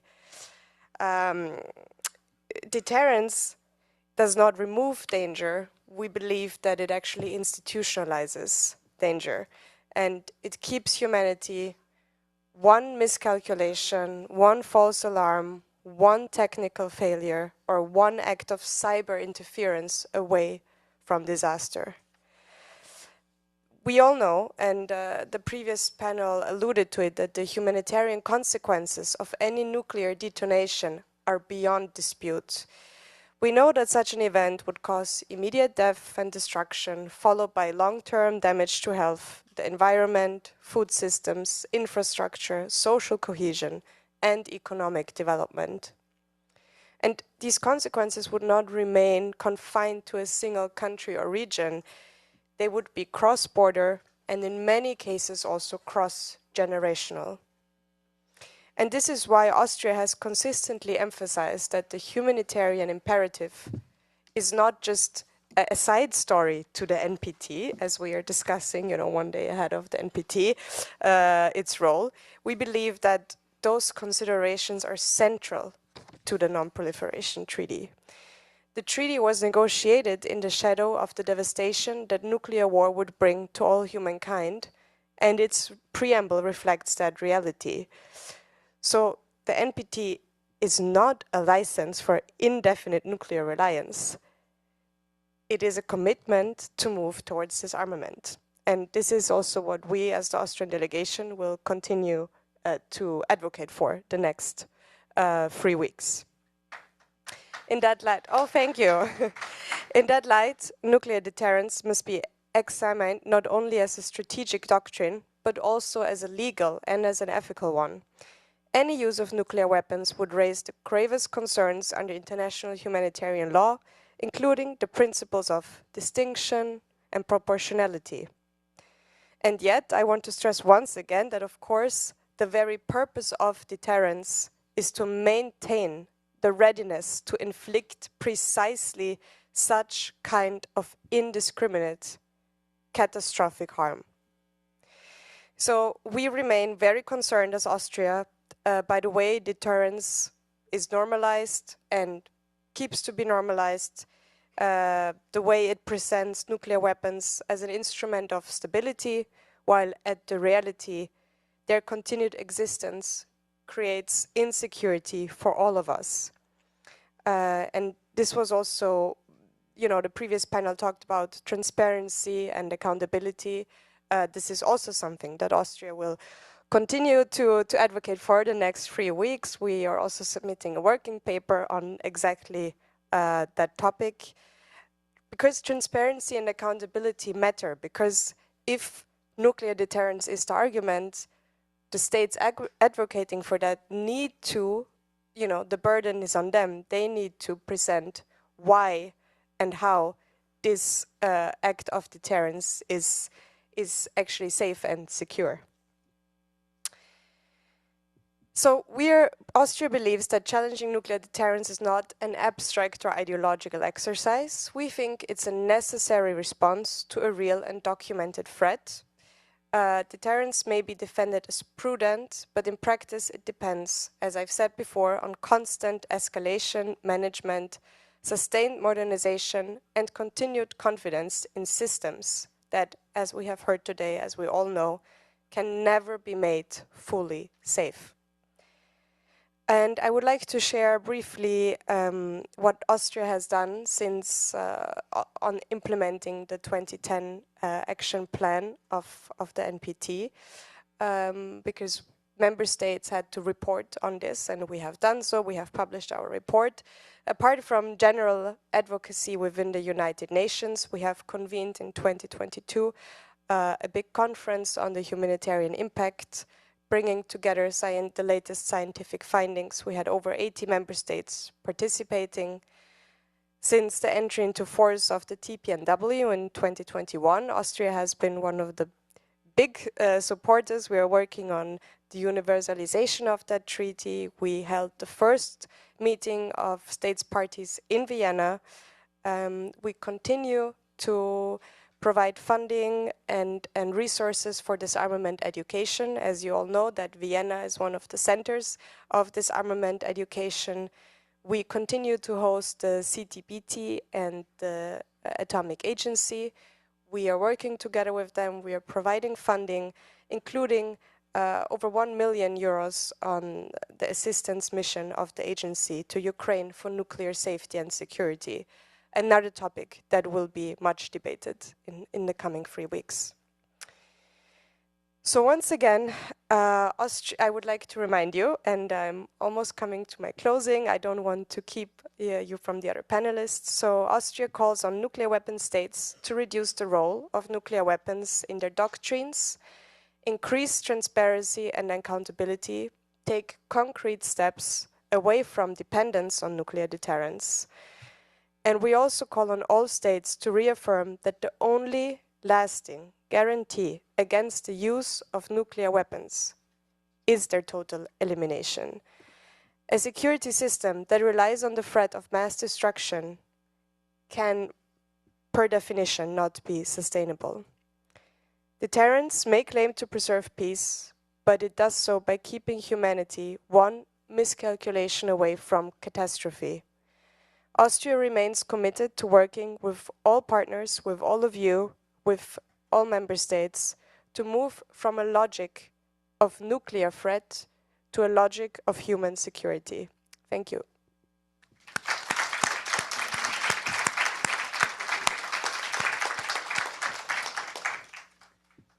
Thank you, and welcome especially to our Japanese colleagues who've traveled a very long distance to be with us. The Latin root of the word deterrence means to frighten away, fill with fear. The threatened use of the most powerful weapons of mass destruction ever devised to frighten away, fill with fear, is euphemistically called nuclear deterrence. It permeates the military, industrial, national security establishments of the most powerful states and the elites they serve. It is an elastic ideology expressed almost as a religious belief, used by nuclear-armed states and those under their nuclear umbrellas to justify the perpetual possession and threatened use, including first use, of nuclear weapons for any number of ambiguous and largely unspecified reasons. According to Project 2025, the playbook for the second Trump administration, nuclear deterrence is one of the most critical elements of U.S. national security as it forms a backdrop to U.S. military forces. Ever since the U.S. first acquired nuclear weapons, administrations of both parties have pursued a strategy designed to deter nuclear and non-nuclear attack, secure allies, and in the event of nuclear employment, restore deterrence at the lowest possible cost to the U.S. Today, however, America's ability to meet these goals is increasingly challenged by the growing nuclear threats posed by our adversaries. The unprecedented fog of war and propaganda surrounding the Russian war on Ukraine, the U.S.-Israeli war on Iran, and ongoing Israeli bombardment of Gaza, rising authoritarian nationalisms, the conflation of national economic interests with national security, and the growing lack of trust among NATO members and other traditional U.S. allies that the U.S. will shield them with their nuclear umbrella compound the complexities of relationships among nuclear-armed states. But all of them rely on the doctrine of nuclear deterrence, the threatened use of nuclear weapons. What does nuclear deterrence actually mean? A 2008 U.S.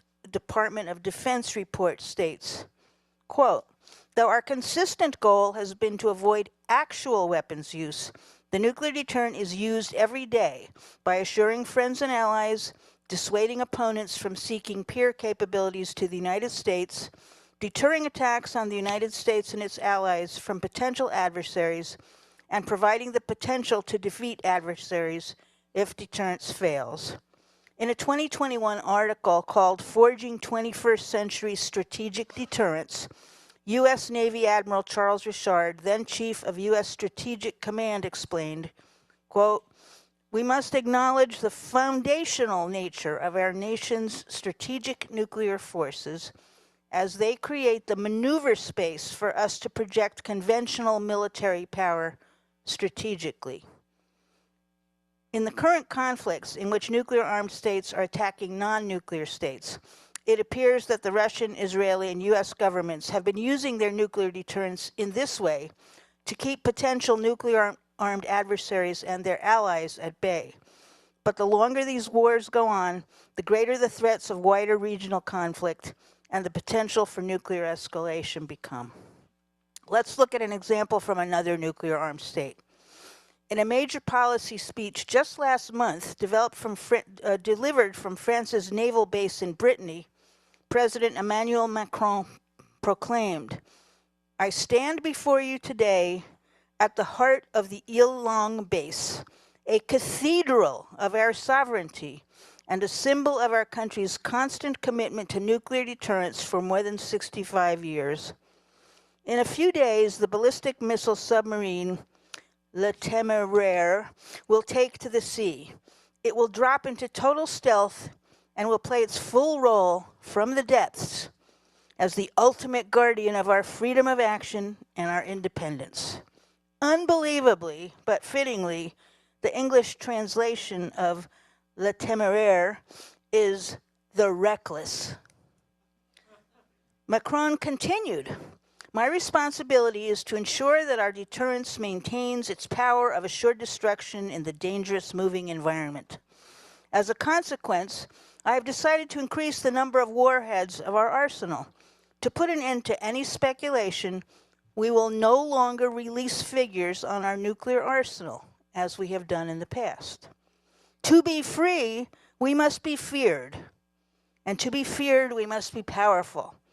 This increase in our arsenal is a testament to this."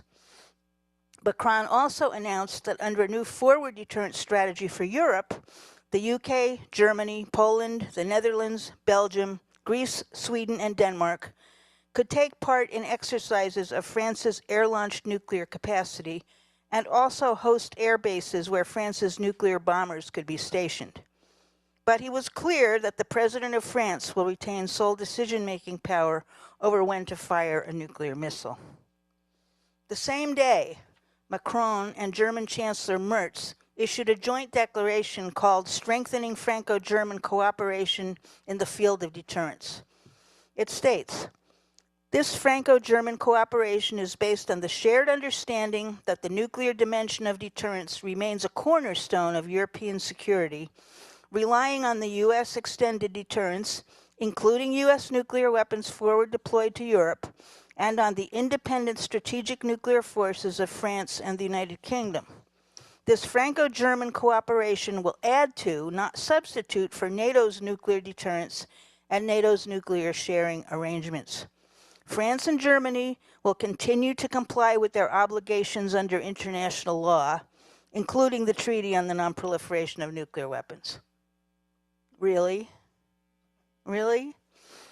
This arrangement, at a minimum, runs counter to and undermines the Nuclear Nonproliferation Treaty. But more alarming is the growing normalization of nuclear threats and the legitimization of nuclear proliferation suggested by its proponents.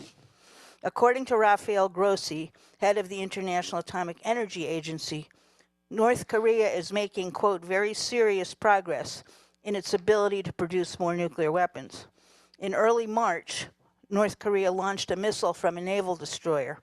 North Korea's leader, Kim Jong-un, declared that the launch was proof that arming ships with nuclear weapons was, quote, making satisfactory progress. His reference to nuclear weapons was a signal to the world as the U.S. and Israel continued their bombardment of Iran. The widening war in the Middle East and the existential threat to the Iranian regime appear to have reinforced North Korea's determination to build up its nuclear deterrent as a matter of its own regime's survival.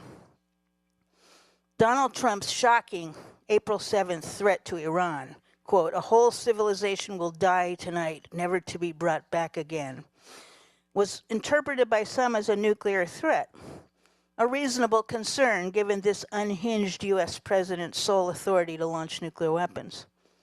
According to the nuclear-armed states, maintaining credible nuclear deterrence will require massive new investments in their nuclear weapons infrastructures. France has joined the UK, China, India, and North Korea as countries known or believed to be increasing the size of their nuclear arsenals. With the expiration of New START, there is a real possibility that the United States and Russia will decide to increase their arsenals. And all of the nuclear-armed states are engaged in costly programs to make qualitative upgrades to their nuclear forces. Mad King Trump's proposed 2027 budget requests a 42% increase in military spending, bringing the total U.S. war budget to an unprecedented $1.5 trillion. And this does not include the administration's emergency request of $200 billion to support the senseless U.S.-Israeli war with Iran, a war officially being waged in part to prevent Iran from acquiring nuclear weapons. Meanwhile, Trump wants to raise spending on U.S. nuclear weapons by 12% to maintain and modernize its nuclear triad, building on existing plans to develop new ballistic missile submarines, new silo-based intercontinental ballistic missiles, a new nuclear cruise missile, a modified gravity bomb, a new stealthy long-range strike bomber, and accompanying warheads for each delivery system with modified or newly manufactured plutonium cores. And I read that long list because it is mind-numbing. The qualitative and quantitative modernization programs underway in the US, Russia, China, France, and the UK starkly violate the NPT obligation to pursue negotiations in good faith on the nuclear arms race at an early date.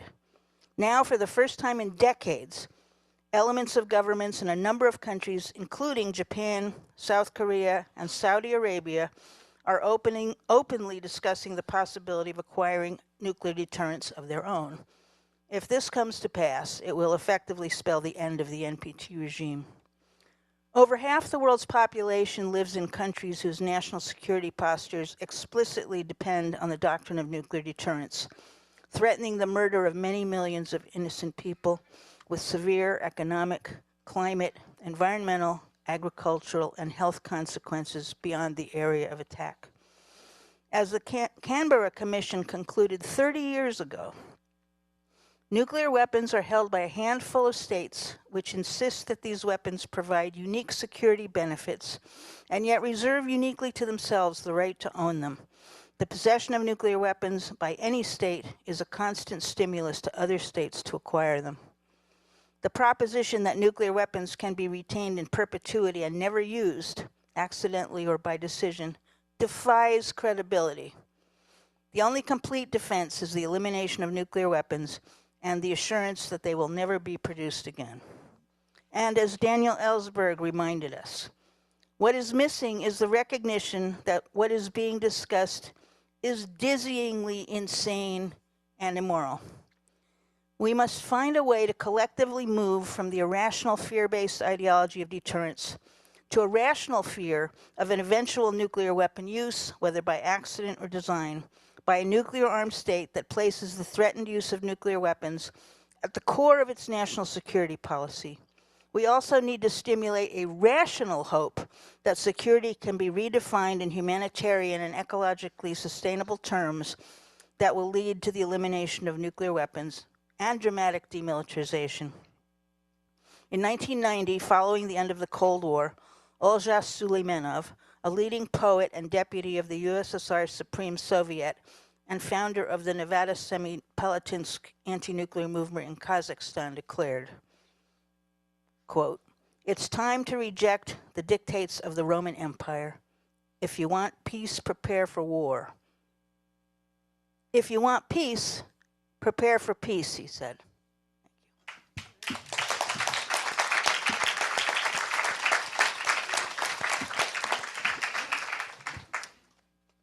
Dear all, and thank you so much for inviting me to this panel and speak to you all today. I'm very honored.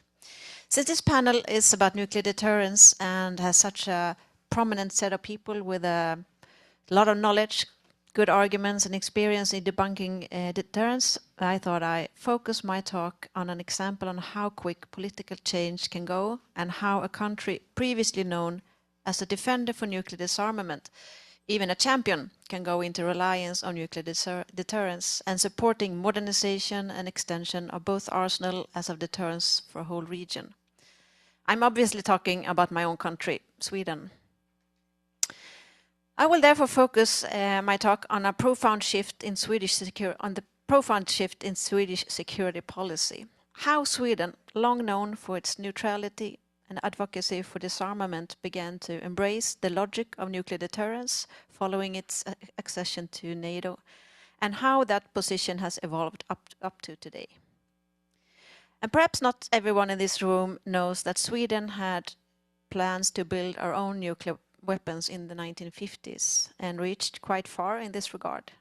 Our nuclear weapons program was advanced and would have succeeded if not the public opinion and the Social Democratic Women's Party in the end succeeded in persuading the Social Democratic Party to say no to Swedish nuclear weapons and join the NPT that just had opened up for signatures. It was an intense debate in Sweden at that time whether to develop nuclear weapons or not, but in the meantime there was a more or less secret research going on in realizing these plans already. And in the end, the public opinion won, and Sweden could thereafter, with big technical knowledge and experience, be a constructive and respected non-nuclear weapon states in international fora. And with leaders like Alva Myrdal, Inga Thorsson, Olof Palme, Hans Blix and Karin Söder, Sweden has been a profile leader for nuclear disarmament, for bridge building country for decades. We had good relations with the NAM, not at least because of the Swedish Social Democratic support to the non-apartheid movement in South Africa and also freedom movements in South America. We were a trusted and consistent partner. And for most of the 20th century and well into the 21st, Sweden stood apart from military alliances. The identity was rooted in neutrality, diplomacy, and a strong moral voice in global disarmament efforts. Sweden was a vocal supporter of nuclear non-proliferation and played an active role in international arms control initiatives. The idea of aligning with a nuclear alliance seemed for decades incompatible with its national values. However, when security environment in Europe began to change in the early 21st century, particularly following Russia's annexation of Crimea in 2014 and its full-scale invasion of Ukraine in 2022, Sweden reassessed its long-standing defense posture. The war in Ukraine was a turning point. As often repeated in Sweden, there was something before February 24th and something else after. And this started kind of a slippery slope style of transition in how Sweden defined security, foreign policy, and what role Sweden should and can play in its own state security. And in this context, Sweden made the historic decision to apply for membership in NATO and ultimately becoming a full member in 2024. This marked the end of over 200 years of military non-alignment. And Sweden, by joining NATO, did accept the role of nuclear deterrence as the fundamental component of collective defense. There was a significant conceptual shift and no reservations against NATO's nuclear policies were made from the Swedish part. Initially, Swedish leaders emphasized continuity rather than change. They stressed that Sweden would not host nuclear weapons on its territory and would continue to advocate for arms control and disarmament. This position was intended to reassure both Swedish public and the international community that our core values remained intact. And yet, over time, Sweden's integration into NATO structures has deepened its engagement with the deterrence policy. And Swedish officials now participate in alliance discussion on nuclear strategy, planning and signaling. And while Sweden does not take part in nuclear sharing arrangements, it is increasingly aligned with the alliance's overall deterrence posture. And we also participated in the Steadfast Noon nuclear exercise this autumn. The debate in Sweden was very shallow and occurred during a very short period of time. The 6th of November 2021, the Social Democratic Minister of Defense told the party Congress that he would never, as Minister of Defense, apply for NATO membership. I can guarantee you, he said. Not even 6 months later, he informed Sweden that he had changed his mind and now supports a Swedish application to NATO. He repeated, there was something before February 24th and something else after. And this is what happened. All leaders changed their minds and supported a Swedish application, while no one else was allowed to speak up. Everyone who was either in a different position or just wanted to slow down the process and have a proper discussion and evaluation of the risks versus the benefits were called to be a Putinist or a useful idiot for Putin. If anyone wanted to discuss nuclear weapons as a problem with NATO, it was either seen as a distraction or just a minor thing that shouldn't be a problem or a necessary evil for the better good of a protection against a Russian attack. And finally, when the application for a Swedish membership in NATO should be debated and decided in Parliament, it was neither confirmed in a declaration or clear written text that Sweden should not host nuclear weapons. Just a very much referred to handshake between the governing Conservative Party and the Social Democrats. And that handshake is not very much worth anymore. A slippery slope from the government's no nuclear weapons in Sweden to there's no reason for it, to at least not in peacetime, to in wartime every option must be on the table, to even have government representatives talking about European nuclear weapons and how the Prime Minister is in conversations with France about an extended French nuclear deterrence. The supporters argue that this change is pragmatic and necessary. They contend that Sweden's security cannot be viewed in isolation and that collective defense within NATO provides the strongest guarantee against aggression. In their view, accepting nuclear deterrence is not about endorsing nuclear weapons, but acknowledging the realities of the current security environment. And this dual approach that Sweden is trying to do, combining talks about nuclear disarmament with supporting and participating in nuclear deterrence policies, defines Sweden's current position. It reflects a country trying to balance its past with its new future. And in conclusion, Sweden's journey from neutrality to NATO membership represents more than a policy change. It's a transformation in how the nation understands security in an increasingly uncertain world. The adoption or perhaps acceptance of nuclear deterrence is part of that transformation and not anything that was really decided, it just happened. Whether this balance can be sustained in the long term remains as an open question. But one thing is clear, Sweden's role on the global stage has entered a new era, and we don't know how or if we can ever go back to the Sweden we used to know. And in the upcoming national elections in Sweden in September, it looks at this point fairly good for government change, so hopefully we will get a government led by social democrats, hopefully in the disarmament issue. How much more progressive they will be is yet to see, but hopefully they'll get some pressure from the Green Party and the Left Party, either they are in government or not. And it should be easier for the Swedish civil society to be in constructive critic on this, on the new government. So with this bleak reality of today, we hope for a little better position for us in civil society to influence politics in the future. Thank you.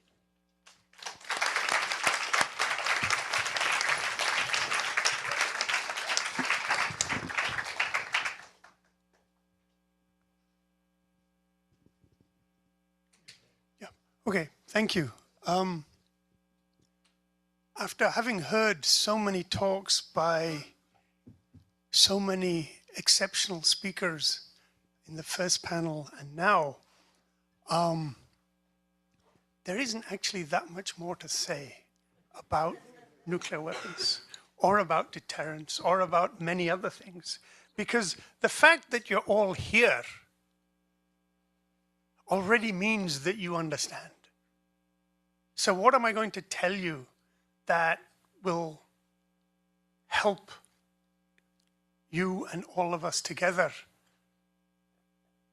take our work forward? And so that's the place where I want to start. So let me begin by saying that the argument that nuclear weapons are terrible is not something that is new. It is not something that belongs to the peace movement. Everybody who has dealt with nuclear weapons from the very beginning has always known this. And we know that even before the first bomb was ever actually assembled by the United States during World War II, before it was ever tested, before it was used to destroy Hiroshima and Nagasaki, American leaders understood what they were doing. So we know to the minute about a meeting that took place in April 1945, when what was then the Secretary of War, Henry Stimson, went to see President Truman, who had just been made president, and he gave him the first briefing about the secret Manhattan Project to build nuclear weapons. Truman was vice president before becoming president, and the bomb was a secret from him. Like it was a secret from the US Congress, and a secret from the American public, and a secret from the world. So Truman becomes president, his Secretary of War comes to him in April, and you can read the diary of the Secretary of War saying, I went to see the president and I told him about the nuclear weapon program, and this is what I told him. And what he told him was, the bomb is almost finished. Right? The first test is not going to be until July. This is April. The bomb is almost finished. He says to the president, this is the most terrible weapon in the history of the world. Modern civilization might be destroyed. The world will be at the mercy of this weapon. What more did the president need to know? But he didn't stop the program. He didn't delay the program. He didn't want to know more about the program. He didn't ask, my God, what were you people doing? He just let it go forward. There was the test, then there was Hiroshima, and after Hiroshima, he wrote in his diary, and you can read the president's diary, he wrote, this is the greatest thing in history. So the first thing, and this comes to what Josephine was saying, how leaders think about nuclear weapons, even though they know they are terrible, they still think of them as a source of power. Terrible power, but power nonetheless. And we as peace activists have to grapple with this fact, that what we're actually dealing with is a problem of power and leaders and states. It's not about the bomb. It's about the power that it gives men, mostly, in control of large institutions and large populations with little to no accountability. So we need to think about it not in terms of technologies, but politics and people. So that's point one. Point two is that when it comes to deterrence, there's no such thing as a nuclear deterrent. It's not a property of an object. Like this is a bottle of water. There is no thing that is a nuclear deterrent. Nuclear deterrence is a relationship between people, between somebody making the threat and somebody receiving the threat. And the deterrence is actually in how the threatened feels. And it is for them to decide whether they are deterred or not by anything you say or do or intend to do or threaten to do.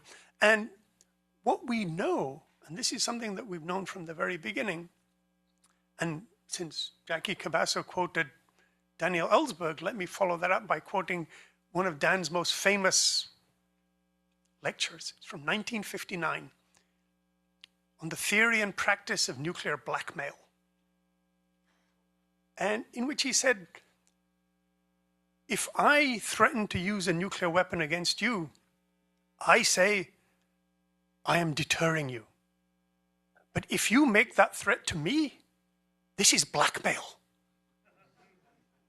You are trying to force me to do something against my will. So when I do it, it is deterrence. When you do it, it is blackmail. And Ellsberg observed, as honest intellectual people who are not making the threat or receiving the threat, we have to see this for what it is. It is coercion through the threat of terrible violence.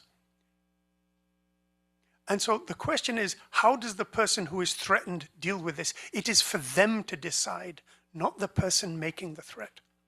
And Ellsberg in 1959 said, the person who is threatened may decide, my God, you are a monster, I have to fight you. So rather than being deterred, they may choose to be defiant. And you won't know that when you make the threat.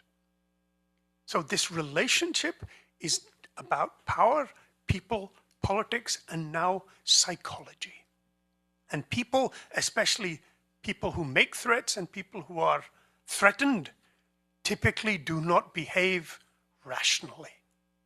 So the idea of rationality, when people are threatening to destroy your country and destroy the world, is not something that you can reasonably understand, except that this is how bureaucracies work. And that's the last point I want to make, that deterrence in the nuclear armed states and the allies of nuclear armed states, Sweden and others now, they rationalize these things into plans and policies and postures that have to appear to be rational because they are bureaucrats. Bureaucrats of violence but bureaucrats. So they have to have bureaucratic planning, bureaucratic rationality, bureaucratic procedures, and committees to end the world. Committees to pick how many weapons, committees to pick where weapons are to go, but it's all bureaucracy, committees, and the pretense of rationality, because you go through a process, and it's all about the process. So I want to conclude with, since I have 2 minutes left, right, to tell you the story of 100 years and the end of the world, is that in a funny sort of way, all the discussion so far has been about how terrible everything is. But the fact of the matter is, we won the battle on nuclear weapons a long time ago. We just don't know it. Right? If you look at the country with the longest experience of nuclear weapons, which is the United States, and you look at opinion polling from 1945 all the way to now, until the mid-1960s, more people thought nuclear weapons were a good thing and not a bad thing. But in the mid-1960s, soon after the Cuban Missile Crisis, the change in opinion became that more Americans thought nuclear weapons were a bad thing and not a good thing. Since the 1960s up to now, that has not changed. Every single poll will tell you a majority of Americans think that nuclear weapons are a bad thing and not a good thing. And just to give you a sense of where that is, so I was teaching a class to my students a few weeks ago, and I showed them the most recent opinion poll from the end of last year. So the end of 2025. So the Ukraine war has been running. We had the attacks on Iran by the United States and Israel last year. And the most recent opinion poll, 64% of Americans today think that nuclear weapons are a bad thing. 14%, only 14% think they're a good thing. More women, as you might expect, think nuclear weapons are a bad thing than men, but even among men, 60% of them think that this is a bad thing. And it doesn't matter whether they are Democrats, Republicans, etc., etc. And critically, young people, more young people think nuclear weapons are a bad thing than older people. So we have won the battle of opinion. We have won the battle of the generations. What we have not done is won the political battle. And this is where I think we need to pay attention, and I will stop with this simple observation. We're talking about the Nuclear Nonproliferation Treaty. Right? And the role of the 5 nuclear weapon states in the treaty, the 4 who are not in the treaty, and then the 30 allies and partners of the United States and Belarus, which is a partner of Russia. But you have to remember this. Add them all together and you get 40. There are 99 countries in the Treaty on the Prohibition of Nuclear Weapons, which is more than half of all the members of the Nuclear Nonproliferation Treaty. So even among the countries of the world, we have won the political battle. More than half the countries of the world are on our side.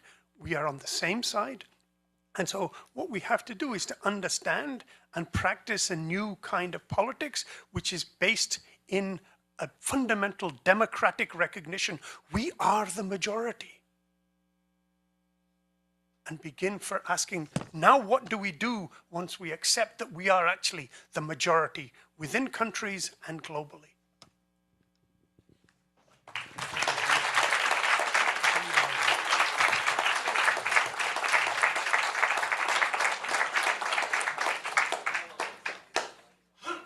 That was some panel.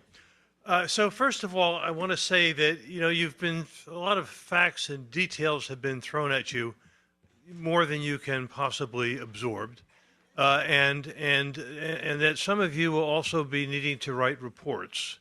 So let me say that with 1 or 2 exceptions, we have all of the speech text up on the webpage of CPDCS. So cpdcs.org, you can get to the text of all of these talks. And then I need, just because I am who I am, I just need to make a couple of comments along the way here. First of all, to say, kind of following from Mayor Akiba, 30 years ago, I had the ridiculous opportunity to interview the principal author of Japan's defense white paper. And in that meeting, he said to me, and I had him repeat to make sure I was correct, he said that these so-called self-defense forces' interpretation of the peace constitution was that Japan has the right to possess tactical nuclear weapons. It's simply a right that they have yet to exercise. So we have many Japanese here with us. You know the very difficult situation of Japanese politics right now. But even as the vast majority of Japanese people oppose nuclear weapons, as we're talking about elites and small groups in power, I hope that you will resist the country becoming a nuclear weapons state. Following on Jackie's talk, Noam Chomsky used to quote Secretary of Defense Brown, who said that basically nuclear weapons make our conventional forces credible and able to operate. I think that goes back a very long time. So, with the blackmail threat there. Again, following on Zia's talk, I remember that the United States threatened nuclear attack against Vietnam a number of times. And with the nuclear gun pointed at them, they chose to resist and not to surrender. So to reinforce what Zia was saying in terms of the threatened country having considerable power. Then finally, before moving to the questions, just to say that as I was listening to the talk, again, Zia talking about the bureaucracies here, I was reminded of Eichmann, the banality of evil. The people and the bureaucracies just doing their little bit that hurries us all towards the elimination of humanity. And then finally, again, coming back to Zia, the question of power, right? The question for us all is how does the majority exercise power to overcome the nuclear threat, the nuclearists among us? So with that, we've got probably about 10 minutes for Q&A. I'm going to ask Mariana to help us again with that. Someone will give me a mic here. And I see a man who does not have gray hair with his hand up here in the middle. It's you? Yes, you.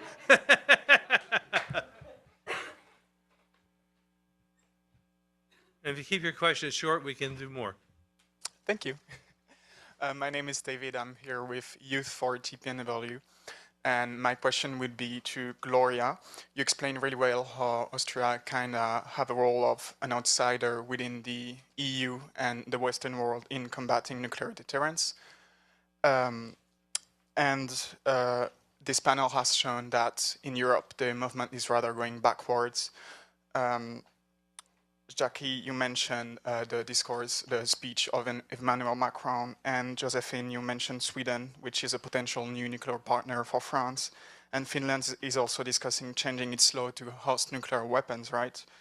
So at a time when the EU is increasingly focusing on increasing defense spendings, the European Commission says that the EU needs 800 billion euros in spending, in increasing spendings in defense until 2030. So my question would be, what does Austria's dialogue on defense looks like with those countries that support increasingly nuclear deterrence, and how can it deter them to support nuclear deterrence? Thank you. Sorry for this. Thank you. And great to see you again. I just learned yesterday about the Youth for TPNW. That's a great initiative, and we look forward to having you with a Youth Review Conference of the TPNW. Well, that's a big ask from a military neutral small country. You know how to deter NATO. Well,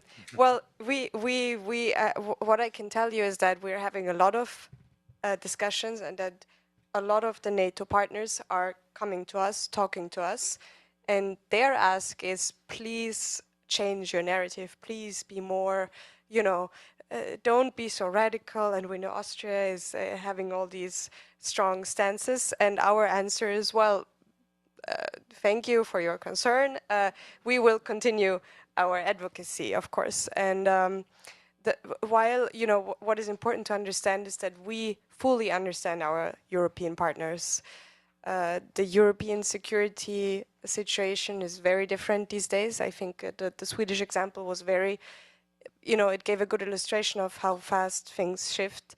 And, you know, Austria is reacting with increasing our conventional deterrence capabilities. So we are, you know, asking our partners and NATO partners to do the same and to respect that, as has been said, and CIS, as to respect that the global majority of countries does not believe in a narrative that is now being, you know, pushed for.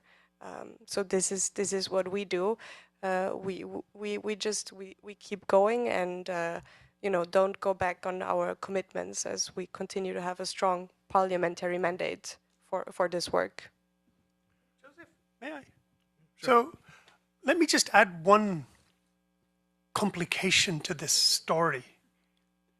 If you look at the back of my laptop, it talks about Fortress Europe.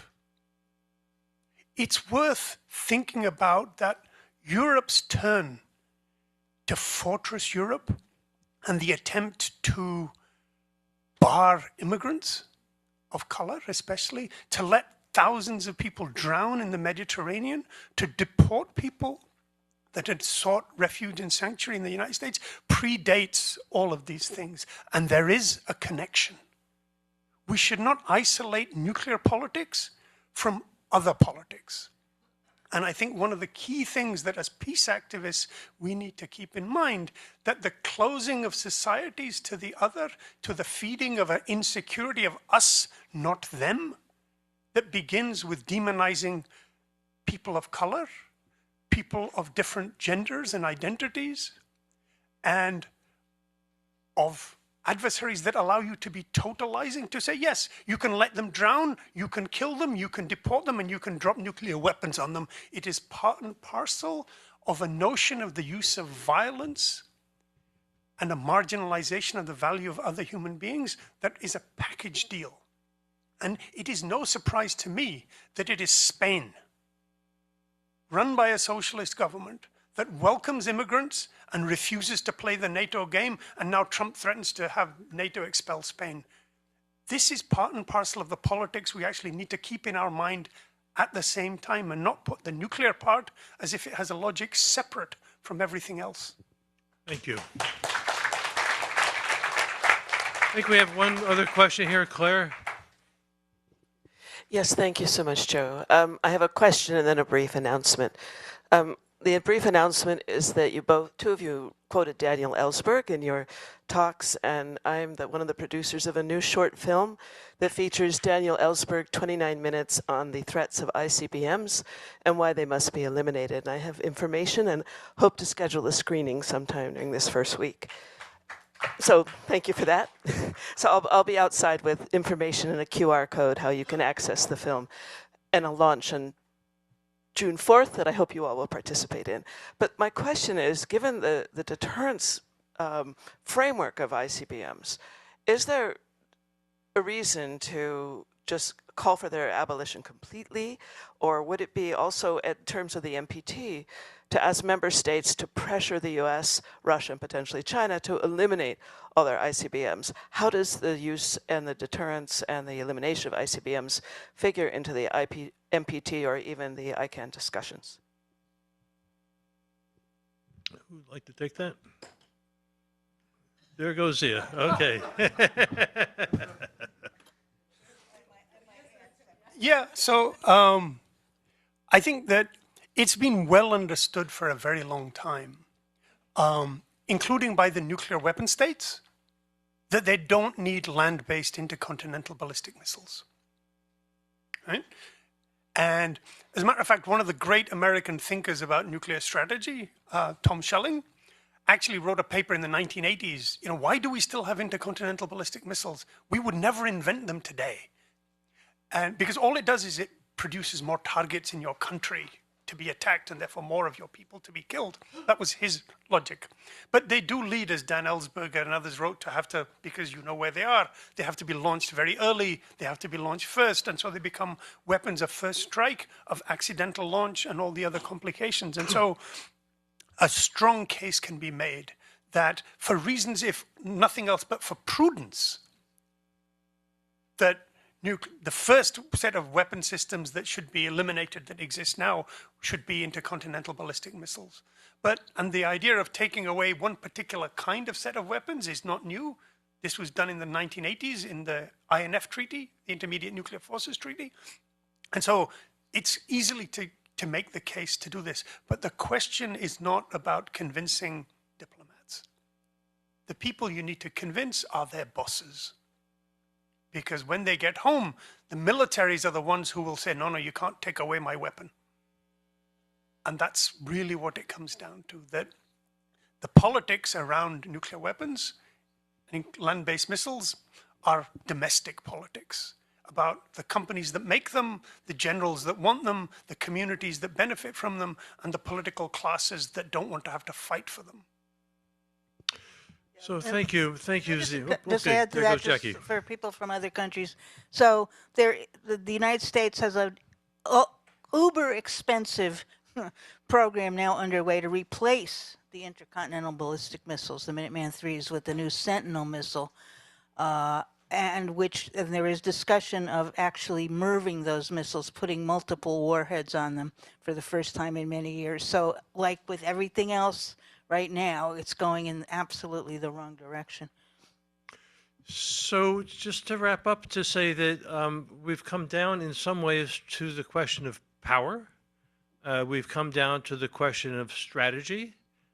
We've come down to the question of, if you will, understanding of where nuclear weapons fit in terms of cultures of violence and repression.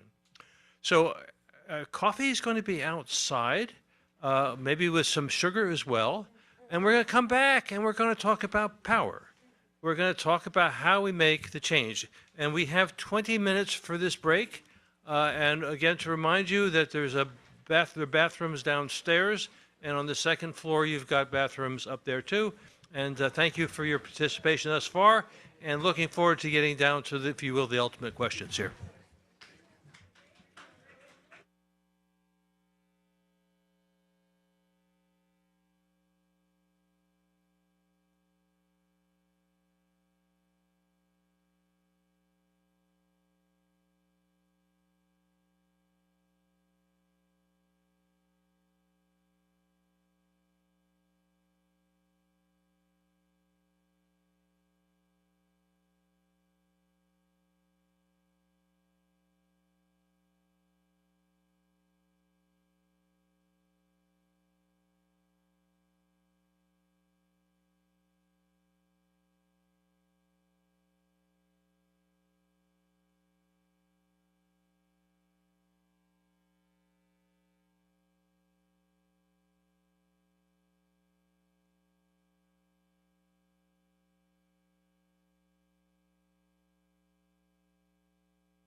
If our panel speakers could come up, please, so we can proceed.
How are you holding up?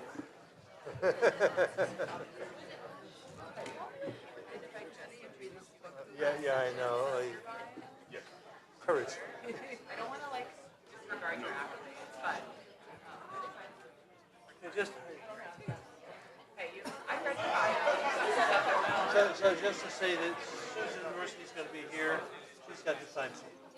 Okay, she asked you to remember to look at it. Right here. Oh, blue jacket.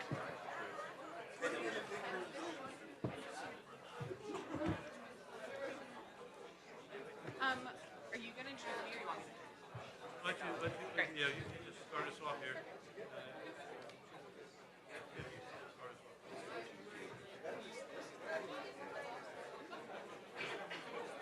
Please take your seats, everybody. We're going to get started in just a minute.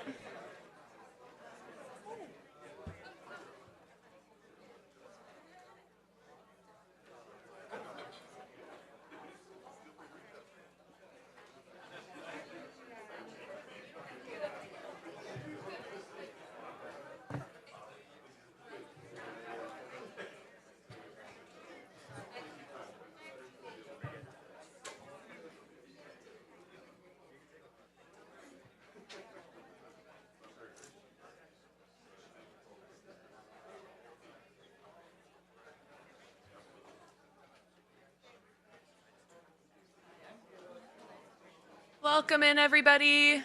If you're at the door, I welcome you to take a few steps in, finish your conversations. I think we've lost a few people throughout the day, so if you want to get closer to one another, come up a little bit, make friends.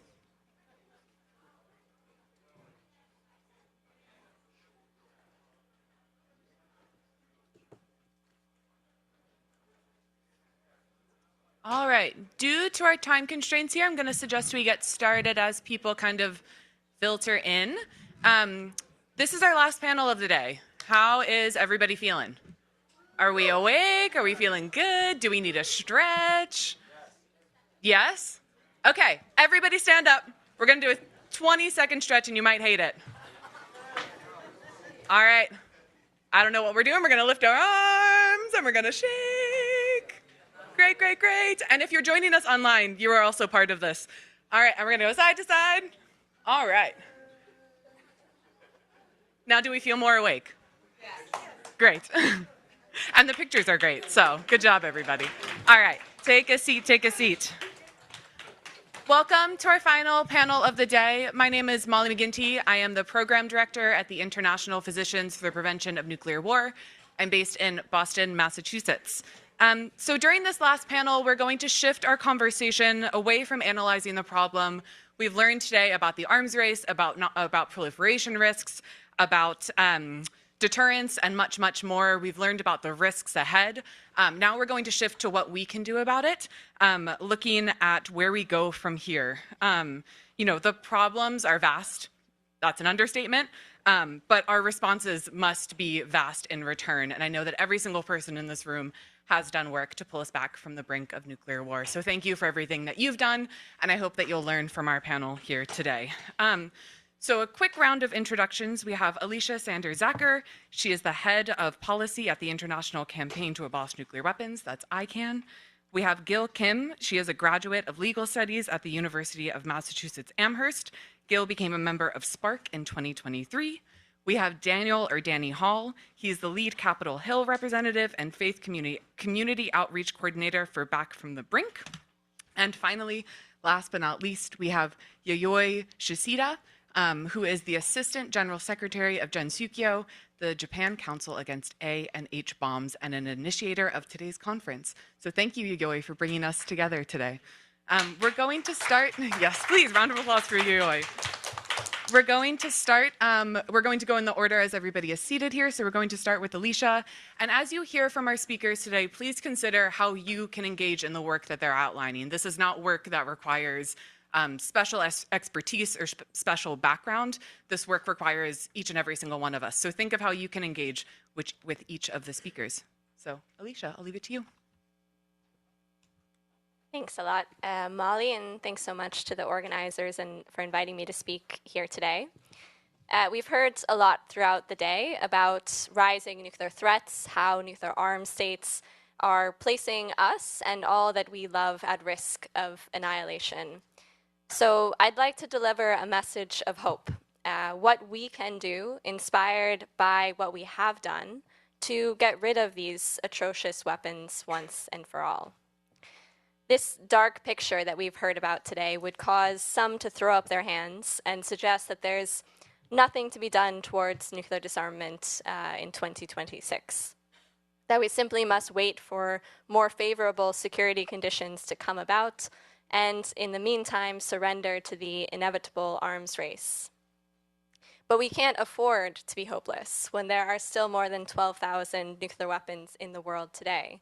And when we know that the use of any one of those weapons would have catastrophic consequences, we cannot afford to be so naive as to believe that an academic theory called nuclear deterrence will keep us safe forever from these weapons of mass destruction.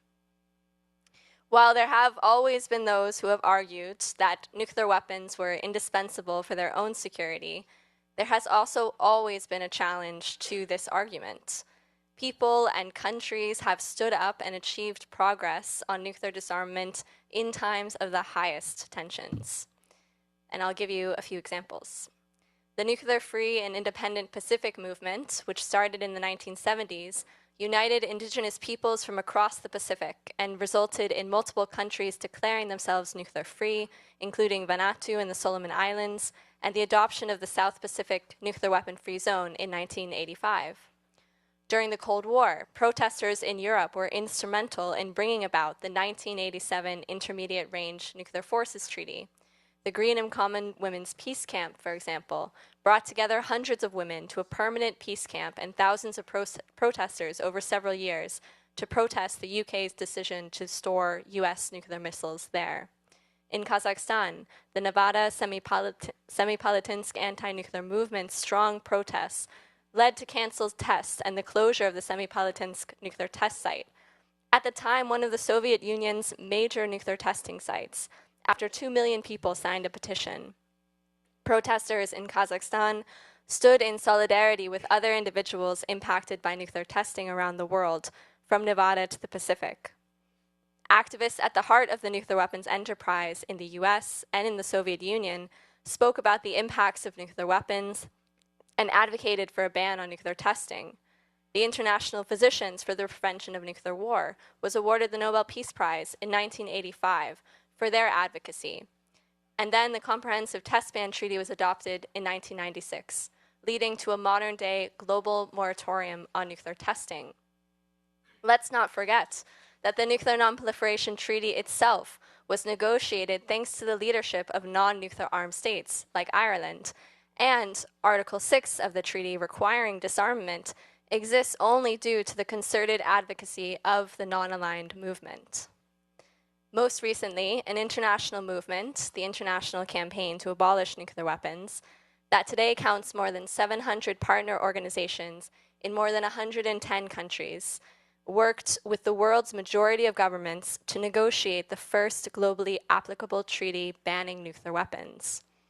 The Treaty on the Prohibition of Nuclear Weapons was adopted in July 2017 and entered into force in 2021. It prohibits countries from engaging in any nuclear weapons activity. A country that possesses nuclear weapons may join the treaty so long as it agrees to destroy them in accordance with a legally binding time-bound plan within 10 years. Similarly, a country that hosts another country's nuclear weapons on its territory may join, so long as it agrees to remove them within 90 days. Countries are obligated to provide assistance to survivors of the use and testing of nuclear weapons and to take measures for the remediation of contaminated environments.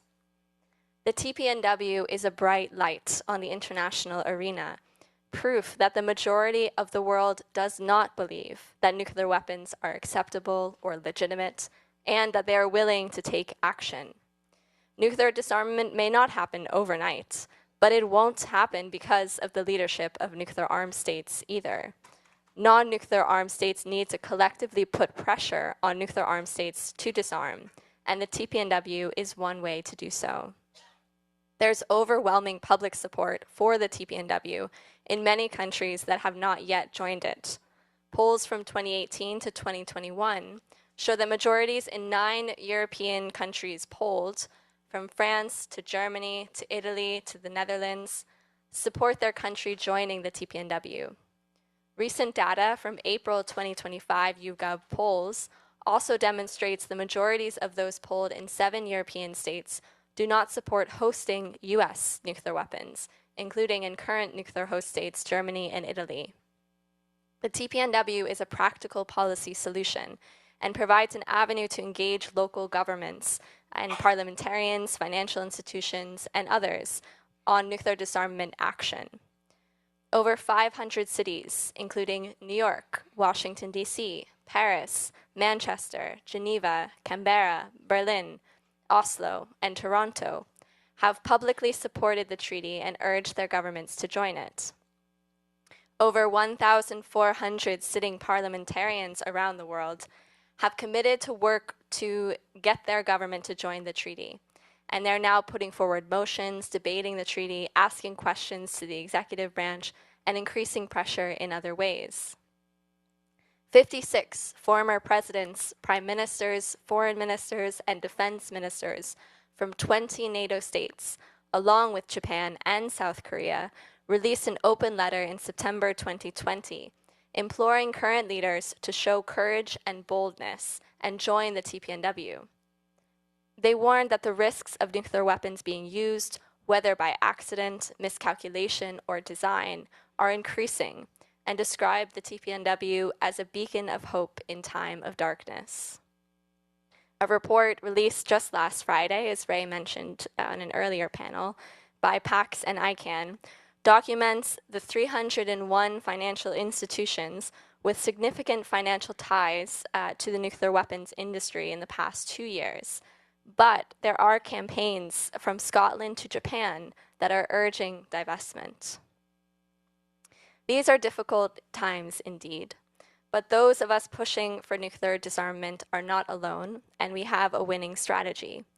In these times, we are even more motivated to work to get every country to join the Treaty on the Prohibition of Nuclear Weapons. We are looking forward to and preparing for the first review conference of the TPNW from the 30th of November to the 4th of December, where we can expect to see a strong, united condemnation of these escalating nuclear threats and further commitment to action towards a nuclear weapon-free world. We hope you and your governments will participate. And now is the right time to start advocating, if you haven't already, for them to do so.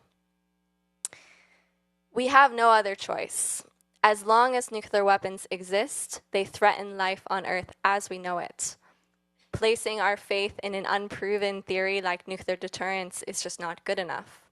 We need to take action to undermine the power ascribed to these weapons of mass destruction by a handful of world leaders and secure our future from the threat of mass annihilation.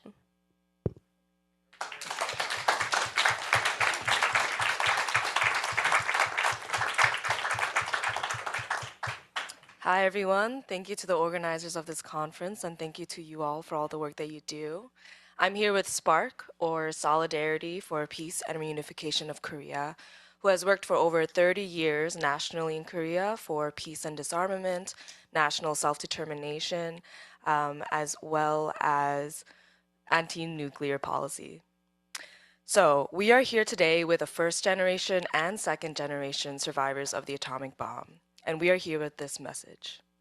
Let's achieve denuclearization on the Korean Peninsula by abolishing extended deterrence and concluding the Korean Peninsula Peace Agreement and the DPRK U.S. Non-Aggression Treaty, and move toward a nuclear-free world. Thank you. The collapse of the US-Russia nuclear disarmament system and the unlawful military threats from nuclear-armed states toward non-nuclear states, particularly the US aggression against Iran during nuclear negotiations, are weakening the credibility and normative strength of the NPT regime and expanding military confrontation while intensifying the global nuclear crisis.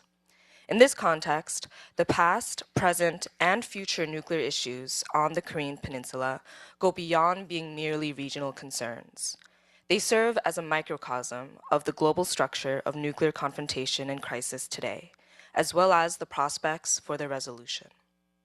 Of the approximately 700,000 victims of the US atomic bombings of Hiroshima and Nagasaki in 1945, 1/10, or around 70,000 people, were Koreans, making Korea the country with the second largest number of victims after Japan.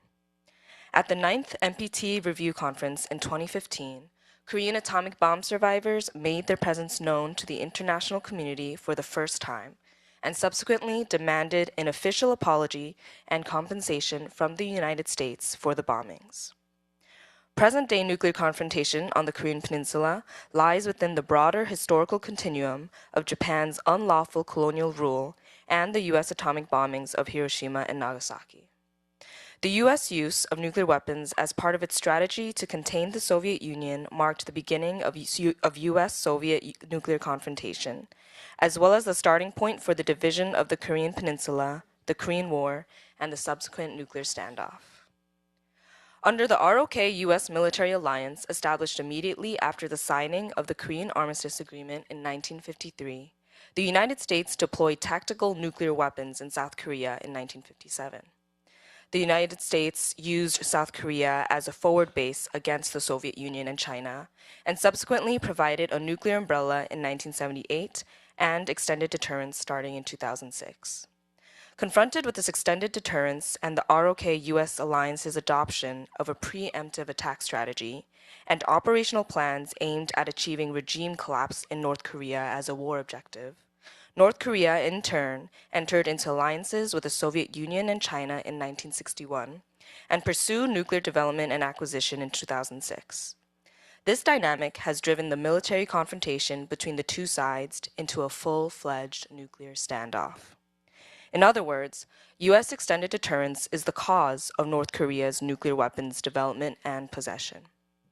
With the exception of the US-Russia nuclear confrontation, which effectively espouses a doctrine of preemptive nuclear strike, the Korean Peninsula is the only region in the world where opposing sides confront each other with preemptive nuclear strike doctrines. The ROK-US combined military exercises, the largest in the world, serve as a trigger that could escalate this acute nuclear confrontation on the Korean Peninsula into nuclear war. Seoul and Pyongyang are trapped in an extreme nuclear confrontation, in which it is uncertain when either may become the next Hiroshima or Nagasaki. Moreover, as further revealed by the recent U.S. aggression against Iran, the risk that artificial intelligence will be applied to preemptive uses of force and that humans will lose control over nuclear weapon systems is becoming a reality, further heightening the likelihood of a catastrophic outcome for humanity. Quote-unquote, deterrence through threats and peace through strength are not viable options. Only dialogue and negotiation and strict compliance with the UN Charter and international law can serve as reliable means of guaranteeing security and peace for the Korean Peninsula, Northeast Asia, and the world. Above all, to reduce the likelihood of nuclear war, the U.S. preemptive nuclear strike doctrine and the DPRK nuclear forces policy law must be abolished as a top priority. Extended deterrence is a violation of Article 2, Paragraph 4 of the UN Charter, which prohibits the threat of force, and Article 1 of the TPNW. The ROK-US combined military exercises, as part of extended deterrence, represent the most extreme form of the threat of force directed at North Korea and constitute a violation of the UN Charter.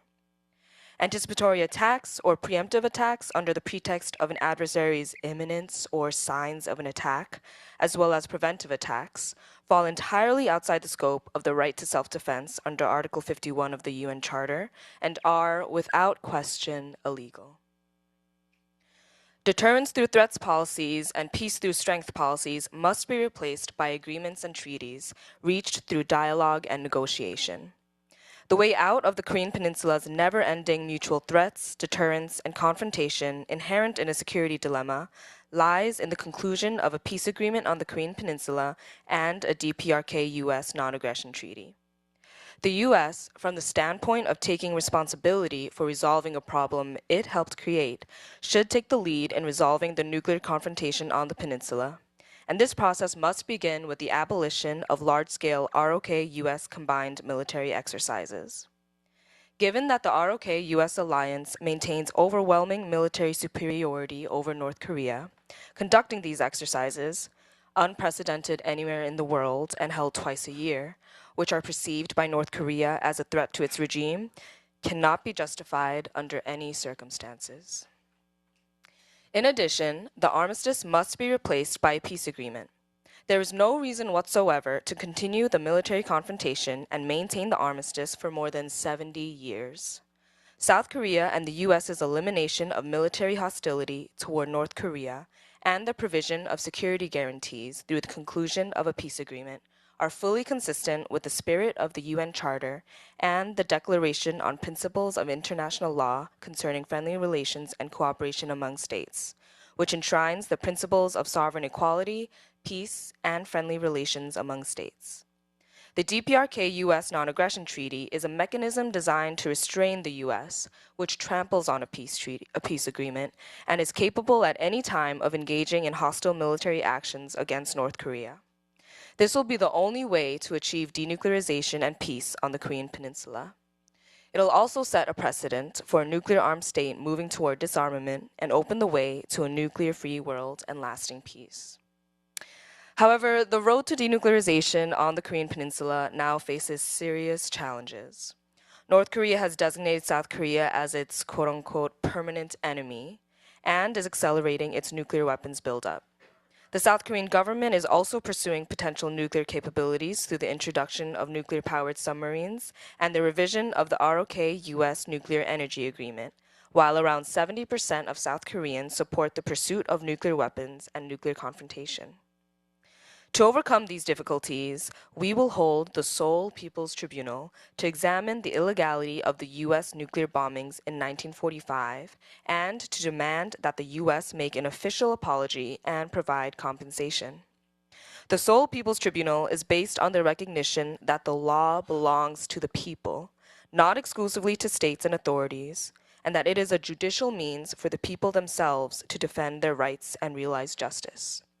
Through this, we aim to hold the U.S. responsible for its past nuclear use and the current nuclear confrontation on the Korean Peninsula, and to present a path toward future denuclearization of the Korean Peninsula and the world. Furthermore, we seek to raise the alarm over the repeated unlawful use of force by authorities of various states, including the United States and Israel, who, even at this very moment, place themselves above the law, betray the interests of humanity and the international community, and sacrifice civilian lives and property through genocide, aggression, war crimes, and crimes against humanity. In doing so, we hope to take even a small step toward realizing peace on the Korean Peninsula and in the world. Thank you.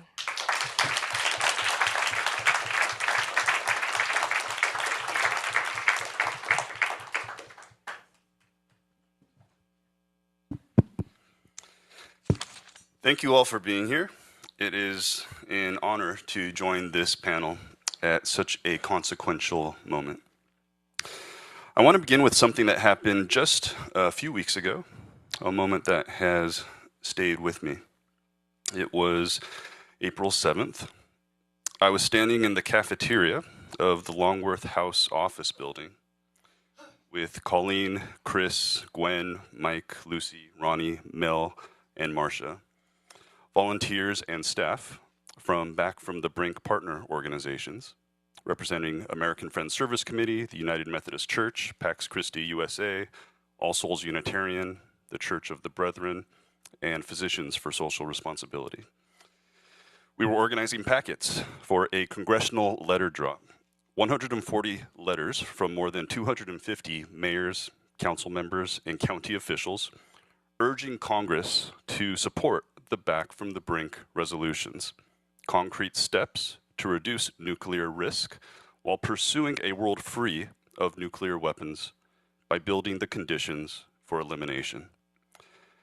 Every television in the cafeteria was broadcasting the same breaking news.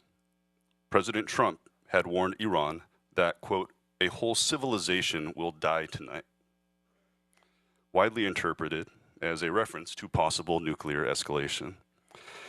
People were drinking coffee and chatting, the normal morning rhythm, but as the alert flashed across the screens, the tone shifted. Conversations slowed, people glanced up mid-sentence, a few stood still, holding their cups. It wasn't silence, but it was a collective pause as people tried to process what they were seeing.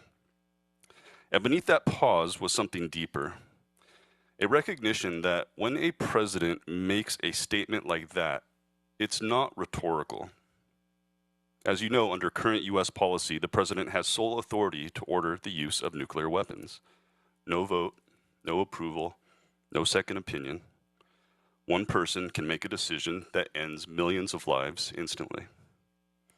So when language like that enters the public sphere, it forces a structural question. Is this the system we want? A system where global stability depends on the restraint of a single individual? That was the psychological shift unfolding on April 7th. Not panic, but clarity. A recognition that the system itself is the problem. And yet, despite that atmosphere, or maybe because of it, we stayed focused. We split into teams, we walked the halls, we delivered every letter. And as I walked those corridors, I kept thinking, this is what nuclear policy looks like when it becomes human. Not a chessboard, not an abstraction, but people taking responsibility for the world their children will inherit. That moment matters because it revealed something essential. The nuclear system wasn't just stressed, it was exposed. What we're seeing now is not malfunction. It is the predictable behavior of a system whose design assumptions no longer match the world it operates in. The nuclear system we rely on to prevent catastrophe is losing the buffers that once suppressed its brittleness. Treaties have collapsed, verification norms have eroded, crisis management channels have thinned, decision time has compressed, technologies have accelerated escalation pathways. The architecture built for the Cold War no longer fits the world we live in. And the truth is this: Those Cold War tools, treaties, hotlines, verification regimes, never made the system stable. They only suppressed its instability. They were buffers, not solutions. And many of those buffers are now gone. Why does that matter? Because the entire system was built on assumptions that were never realistic. Perfect rationality, perfect communication, perfect interpretation, perfect control, and perfect information. No high hazard system can depend on perfection and remain safe. So part of what makes this moment so dangerous isn't only the loss of treaties or hotlines, it's the culture inside the institutions themselves. The nuclear policy ecosystem was built to preserve continuity, avoid political risk, and follow inherited doctrines. Institutions can operate within the system, but they cannot question or redesign it. They are not designed to generate transformative political will. Without pressure from outside, from communities, civic leaders, and movements, institutional culture defaults to the familiar, even when the familiar is unsafe. That is why grassroots leadership isn't just helpful, it is the only force capable of shifting the system's trajectory. Here's the truth that should focus all of us. During the post-Cold War period, the nuclear system nearly failed under the most favorable conditions it will ever see. A bipolar world, a weakened Russia, a not yet ascendant China, longer decision times, shared crisis management norms, declining arsenal numbers, and unusually high transparency. And even then, even under those conditions, documented near misses brought the world within minutes of irreversible catastrophe. The historical record shows something important. We survived with nuclear weapons not because of them. And uncertain survival is not validation. It's evidence of fragility. So what does that mean now? It means that in today's faster, more entangled, more multipolar environment, the risk of escalation spiking above the nuclear threshold is structurally higher. And it means something more fundamental. If a system built on brinksmanship repeatedly approaches failure under favorable conditions, then in a world with more actors, fewer buffers, and compressed timelines, catastrophic failure becomes a structural certainty unless the architecture is fundamentally redesigned. So where do we go from here? Back from the Brink is built on a simple idea. If national governments are stuck, communities can move first. Our theory of change is bottom-up. Local resolutions, faith-rooted moral leadership, health professional advocacy, cross-sector coalitions, district-level engagement, community-driven legitimacy. And in the months ahead, Back from the Brink will be focused on cultivating real nuclear abolition leadership. From members of Congress, from the mayors, state legislators, and city councilors who signed our April 7th letter, and from the communities that are stepping forward across the country. We'll keep challenging the assumptions of deterrence, making the case that abolition is both necessary and possible, and expanding our network of local organizing hubs, now 25 and growing. And we'll keep repeating what our partners already know. Nuclear weapons are a local issue. Our communities matter, and our voices matter. Right now, much of the policy world assumes deterrence is normal. Elimination is idealistic. But the risks we're seeing make clear that the only stable end state is elimination, and deterrence is the precarious condition we must move beyond. Public engagement is what shifts that baseline. Grassroots movements built the buffers that once suppressed the system's brittleness, and grassroots movements are the ones building the conditions for a safer architecture now. If the old architecture is eroding, then our task is not to restore it, it is to build the next one, an architecture grounded in system safety principles, centered on human security, that recognizes that risks that cannot be mitigated must be eliminated, and sees nuclear weapons not as tools of stability, but as catastrophic failure modes. And here's the key insight. Conditions are not discovered, they are constructed, and communities are the ones that build them. Back from the Brink's resolutions matter because they help build the democratic legitimacy any long-term security architecture requires. They do not prescribe a timeline or dictate a negotiation path or pretend the world is simpler than it is. What they do is affirm something essential, that elimination is not a dream, it's a security requirement. So in closing, where do we go from here? We go forward with clarity, courage, and conviction. We go forward knowing that the leadership we need does not begin in conference rooms, it begins in communities.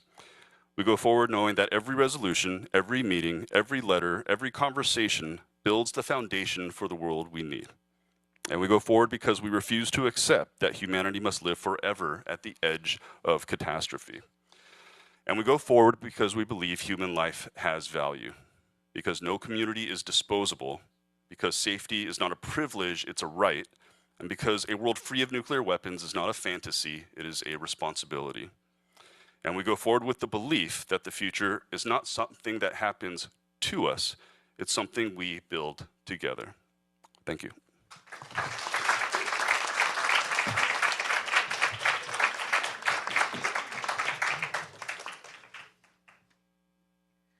Thank you. Thank you for giving me this opportunity to speak. First, I want to tell Trump, Israel, and Russia to stop the war. Their actions are a flagrant violation of the UN Charter and international law. When a country possessing nuclear weapons launches a military attack on a country not having them or threatens to use nuclear weapons, it destroys the principles of the NPT. Trump can say, like, I'll send Iran back to the Stone Age. It is because the US has nuclear weapons. I demand that nuclear weapons be eliminated now. The Takaichi government is charging full steam ahead with turning Japan into a warmongering nation, closely aligned with Trump. As soon as she took office, she announced to review the 3 non-nuclear principles, accelerated the goal of spending 2% of GDP on military buildup, declared that a crisis in Taiwan would constitute a threat to Japan's survival, meaning that the exercise of collective self-defense by Japan and the US is possible, and now is trying to revise the Constitution. She did not clearly condemn the US-Israeli attacks on Iran, instead said that only Donald can protect global prosperity and peace. When Trump asked for cooperation on the Hormuz Strait, she did not clearly refuse. In fact, the US Aegis destroyers and Marine Corps units were dispatched from Japan and participated in the military operation. In particular, the government clinging to nuclear deterrence is very serious. The review of the 3 non-nuclear principles could lead to the introduction and deployment of US nuclear weapons in Japan. During the US-Japan extended deterrence consultations, they have discussed the use of US nuclear weapons in the event of an emergency. Also, a Prime Minister's security advisor said that Japan should possess nuclear weapons. As the able-bodied nation with Article 9 of the Constitution, renouncing war, the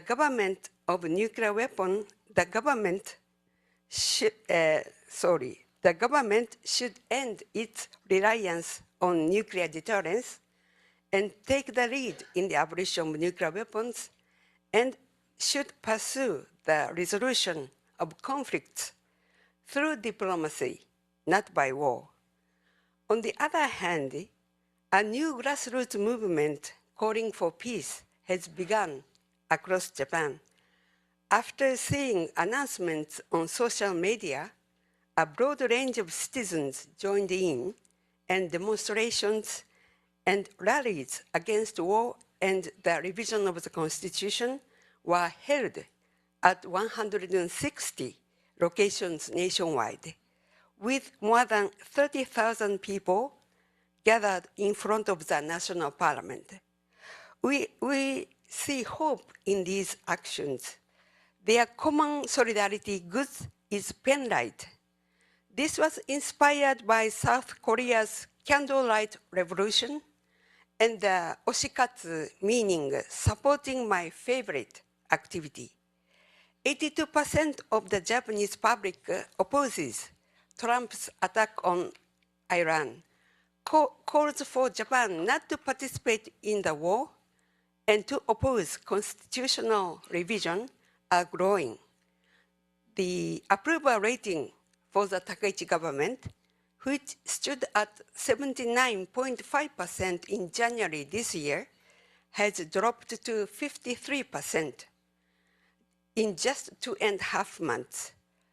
Joining hands with those in the penlight gatherings, we are determined to make a leap forward the nuclear-free Japan campaign nationwide.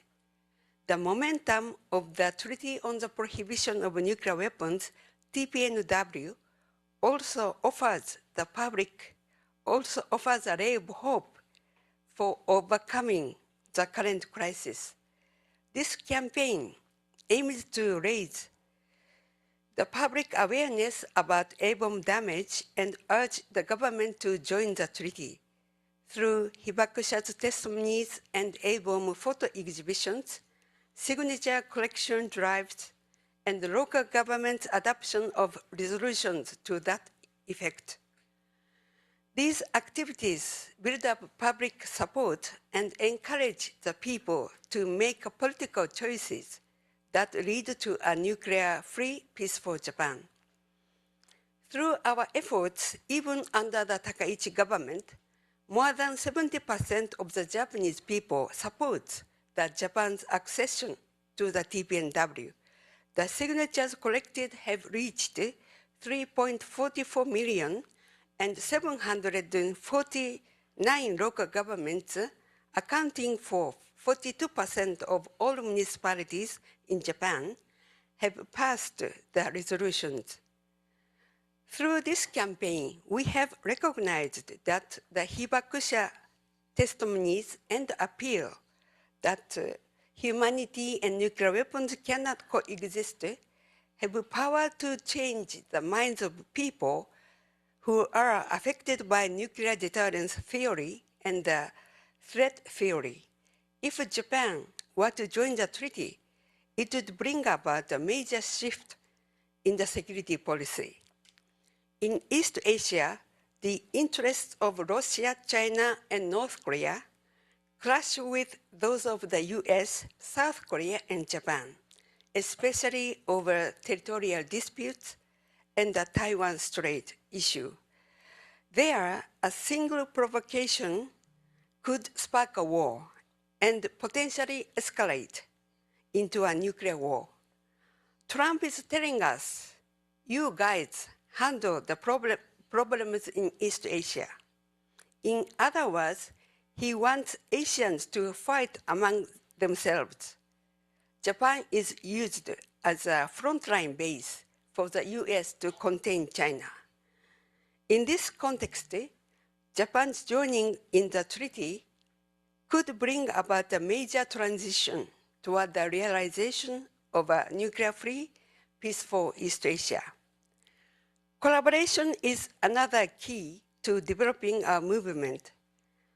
Ahead of the 2025 World Conference Against A&H Bombs held in the 80th anniversary of the atomic bombings, Nihon Hidankyo, Gensuikin, and Gensuikyo issued a joint statement calling for a national movement to inherit and spread Hibakusha's testimonies and appeal nationally and internationally.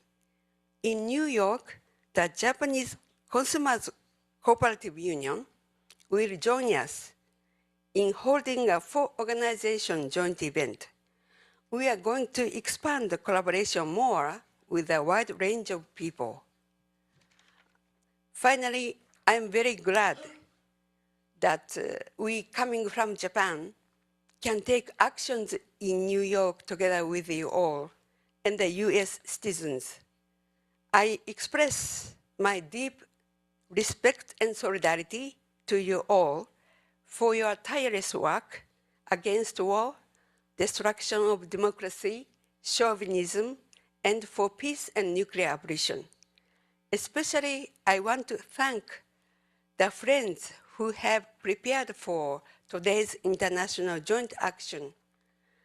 Let's keep up the good work together. By doing so, we can make a change. Thank you for your attention.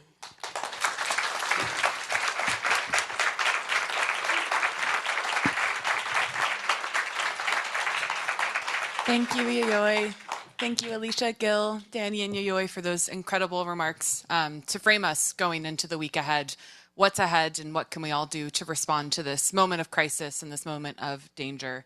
We have a little bit less than 15 minutes for questions. So I think maybe we can take 2 questions to start and then see how much time we have from there. I see a question in the back from Anthony. A mic is coming to you on that side, yeah. Any other questions? Or were the presentations just so clear? They're leaving you. I just want to say how wonderful it is to hear from Korean and Japanese brothers and sisters. You're resisting your governments. It really is helping us here, us activists in the United States, tremendously. So thank you so much for those reports. And for I hope in the next 3 weeks we can help each other with our own governments as we speak to our militarism to help you speak to your militarism. That's where we have to connect.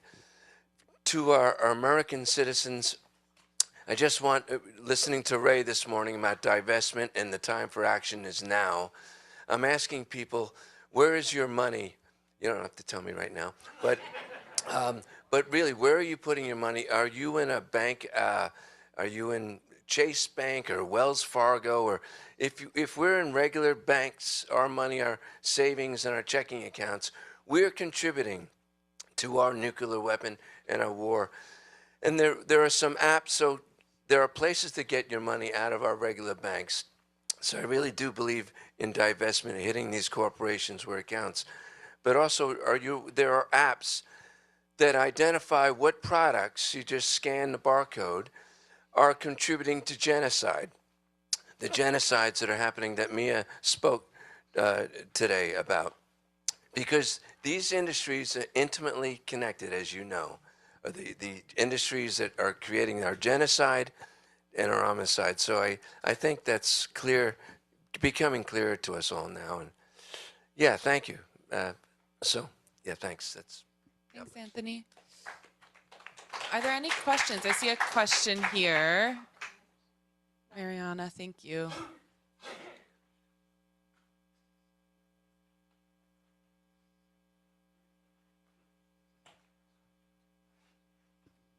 Hi, I'm Renee. I'm a college student, but firstly I wanted to thank you panelists for taking the time to be here and speaking about all of the work you've done. This question is specifically for Daniel, but of course I'm open to anyone answering. So as a young person and being based in New York City, specifically at a New York City college campus, I'm really interested in what kind of work or what kind of efforts that I can pursue to engage my local community, especially when I'm surrounded by students who are constantly involved in different things. And so I'm really interested in how I can engage the people around me in this fight for nuclear disarmament? Yeah, great question. Because that's what it's all about, right? It's how do we empower ourselves to take even more effective action locally. And that's what the Back from the Brink theory of change is based on. It's building political power in congressional districts across the country to give members of Congress more political capital to take bolder positions in the direction of disarmament. And that comes from them hearing from their constituents, including the students in their communities. And that's why our model of distribution is local grassroots hubs of people who are individuals or representatives of organizations that come together and work together on advocacy. And they're also students and student organizations. And we have a closely affiliated student network called Students for Nuclear Disarmament, SND. And I would invite you to reach out to me and we could have a conversation about how to get you connected. You can also Google them online to get connected with folks, but I know they're field organizers who could give you everything you need to get started on your campus. And we could also talk about ways to connect more broadly within the community here as well. But I invite all of you to do the same. Feel free to reach out to me. I have business cards if you want to talk later. Thanks. Yeah, Alicia, go. Thanks a lot. Yeah, there's so many different ways that you can get involved. I just wanted to share a couple resources since some of these campaigns have come up.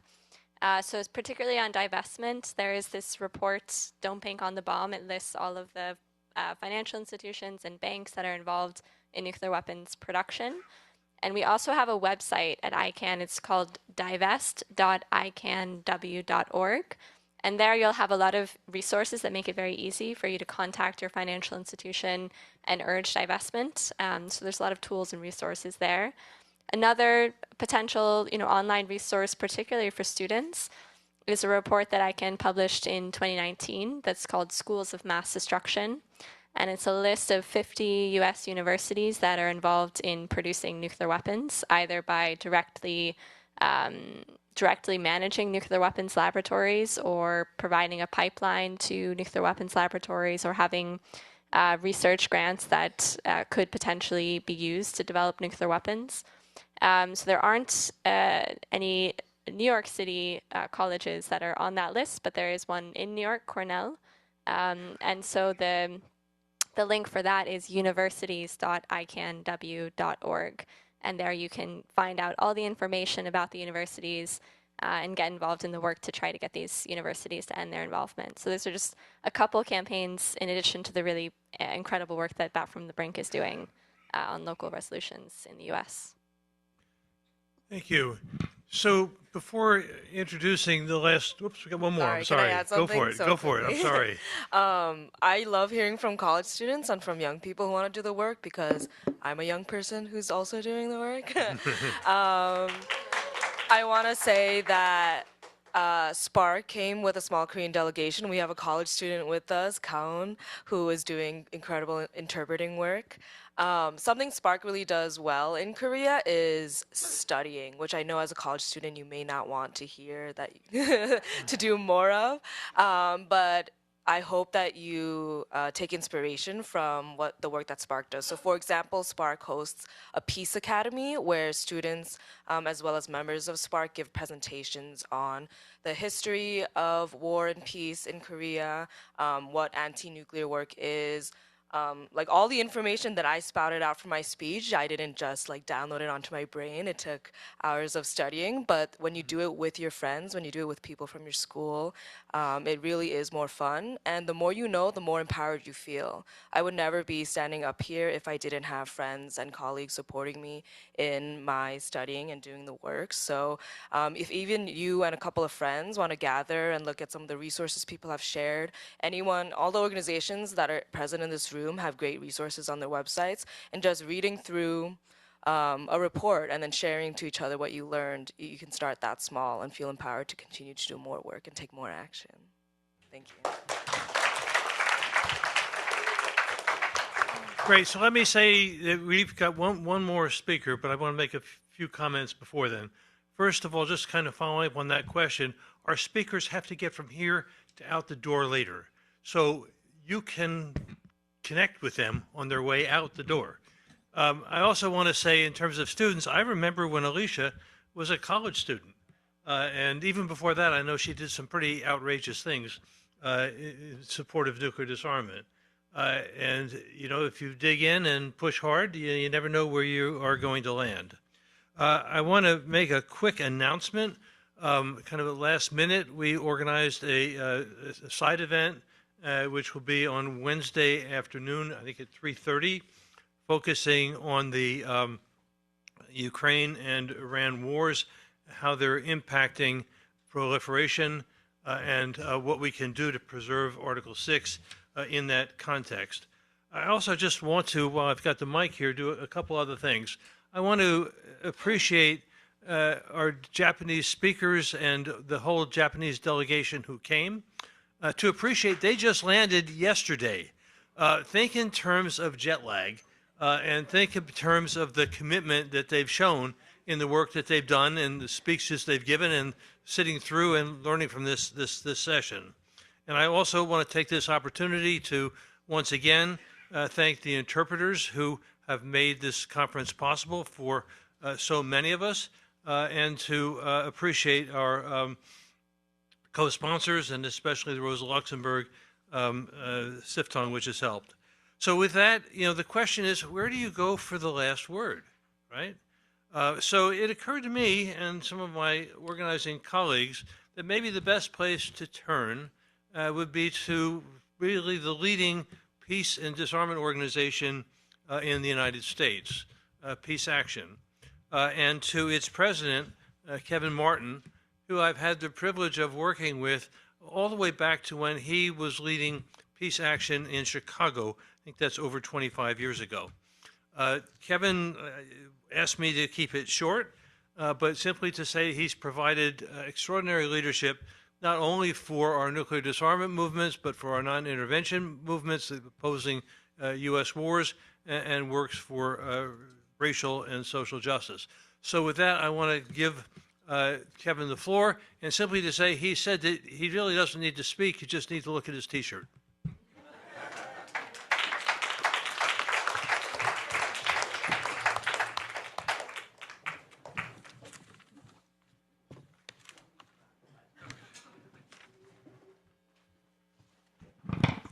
Normally I'd wear a suit and tie to an occasion like this, but I thought maybe this will shorten my remarks so we can all enjoy the rest of the evening. Thank you so much, Joseph, and to all of you. And I also want to second a thank you to our interpreters, because it's kind of like they talked about Ginger Rogers would dance with Fred Astaire, but backwards in heels. That's also what interpreters have to do for things like this, and they're very good at it. So I'm very grateful to be with all of you here today in New York, away from Rome on the Potomac, where something happened yesterday. I don't know. Most people call it Washington, D.C., but I jokingly call it Rome on the Potomac. I don't think I need to tell any of you how awful the politics of our nation's capital are, though it is a lovely place to live with a beautiful, diverse population of people from all around the country and all around the world. So for me, and I thought about this a while leading up to this weekend, the NPT Review Conference taking place at the United Nations feels to me like an alternative universe, a glimpse of the world as it ought to be, where there is comity and diplomacy between nations, and treaties and international law are respected and upheld, in stark contrast to the US federal government in Washington, the belly of the beast of the war machine, where seemingly only military might, war, threats of annihilation, and violence rule. And Washington, as we've heard today, is sadly far from the only national capital that operates thusly. However, people all across this country have rejected the foolish, senseless, stupid, pointless, did I say stupid, illegal war of aggression by the United States and Israel against Iran, and also the genocide against the people of Gaza, as well as the attacks on the West Bank and Lebanon. And just about 10 days ago, 40 of the 47 Democrats in the United States Senate voted to stop sending Caterpillar bulldozers to Israel, and 36 of those 47 voted to stop the transfer of 12,000 half-ton bombs to Israel. Now, monolithic support in the Republican Party for continuing to arm Israel prevented those joint resolutions of disapproval introduced by Bernie Sanders, who I can't help but say is a poor man's Jeremy Corbyn. I don't know if Jeremy's still here or not. I don't know. I love Bernie, okay? I just love Jeremy even more. Against those weapons transfers, the Republicans were against, all of them were against stopping those, in other words, in favor of continuing to give weapons to Israel. The political transformation, at least on the one side of the aisle, is stark. Congressional votes are usually a lagging indicator of public opinion, and that's certainly true in this case. And the recent Iran war powers resolutions, again, were almost entirely partisan, with Democrats, except for one or two actually, opposing the war, and Republicans continuing to support it, other than just a few members of Congress. What was significant about the joint resolutions of disapproval to stop the transfer of bulldozers and bombs, and of course those bulldozers are used to illegally demolish Palestinian homes to expand more land for Israel in its land grab, and the half-ton bombs, again, 12,000 half-ton bombs used in Gaza, Iran, and Lebanon, is not only that they were the highest ever vote totals on any such measures to stop U.S. weapons to Israel by a good margin, it's also that every Democrat thought to be considering running for president voted to stop those transfers, and several of them had not voted to prevent any weapons transfers to Israel ever before. Perhaps most notable was Cory Booker from New Jersey, across the river, whichever way the river is here, previously a staunch supporter of arming Israel to the teeth. He did not suddenly become a dove on this issue. His constituents in New Jersey, including I think some people here today or will be with us, have organized, agitated, and pressured him incessantly over the last few years. And I was proud twice to be part of very strong delegations of Palestinian Americans and Muslims who pressed his office and his staff very hard on these issues. And Cory Booker, and he's not the only one, but he certainly has realized that if he wants to run for president, and he would be a terrible president, I'm not endorsing him for president, and that's not the point, okay? The point is, if he wants to run for president, he has to get on the right side of the base of the party, the Democratic voters who want an end to the MAGA wannabe fascist policies in the United States. Thank you. Without overplaying the significance of these votes in Congress that I'm talking about, what used to be a bipartisan consensus of almost unquestioned political and military support for Israel on Capitol Hill has changed dramatically because of persistent, unwavering pressure, so that Israel can now count on only a handful of Democrats to keep the flow of weaponry going to Israel. And that's because of our changing public opinion in this country. Now, I can't guarantee this momentum we have created will be sustained, nor would I state with great confidence that we in the U.S. and elsewhere will overcome the war machine's relentless push for ever higher budgets, while human and environmental needs are neglected and ever more catastrophic conventional and nuclear weapons are designed.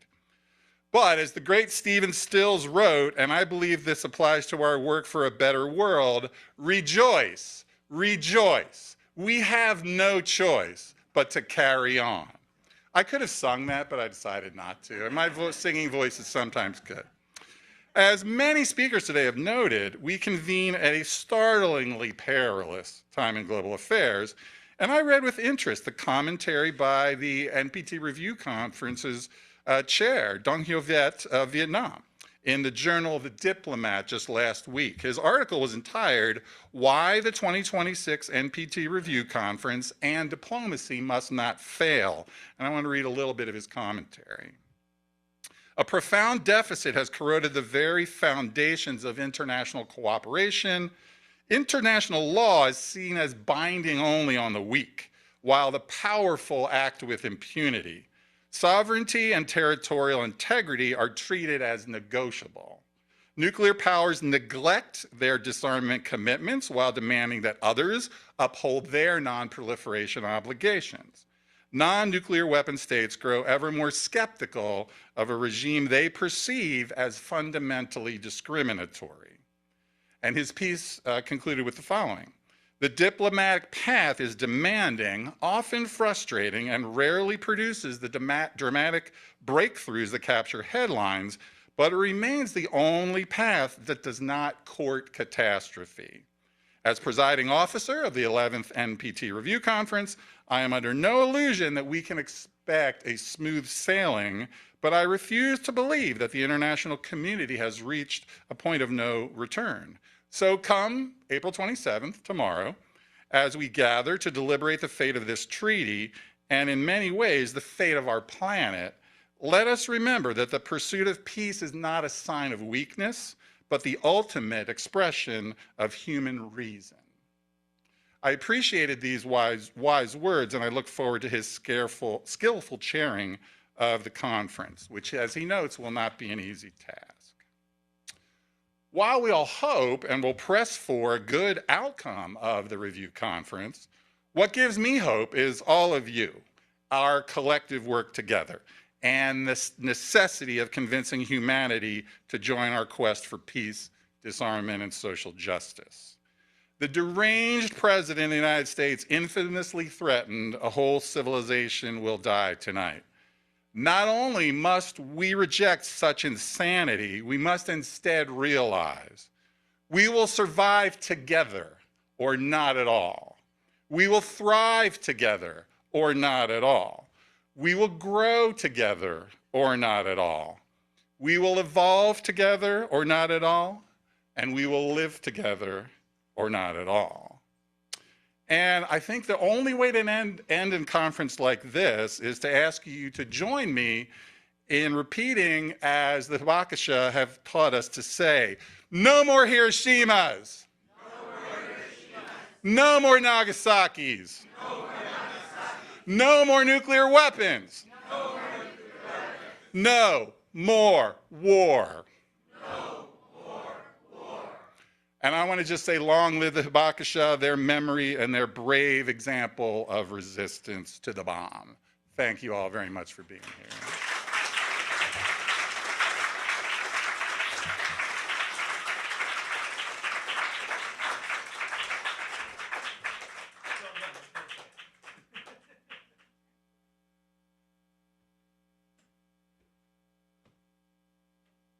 So friends, this was the easy part. Starting tomorrow, we've got to do what we can do to impact the review conference and to push as hard as we can. And then, it will pass, and we'll all have to pick up and do the work we have to do in our communities and in our countries. I want to thank you for coming, and I just have the greatest hopes in what you're going to do as we go forward. Take care, and thank you very much.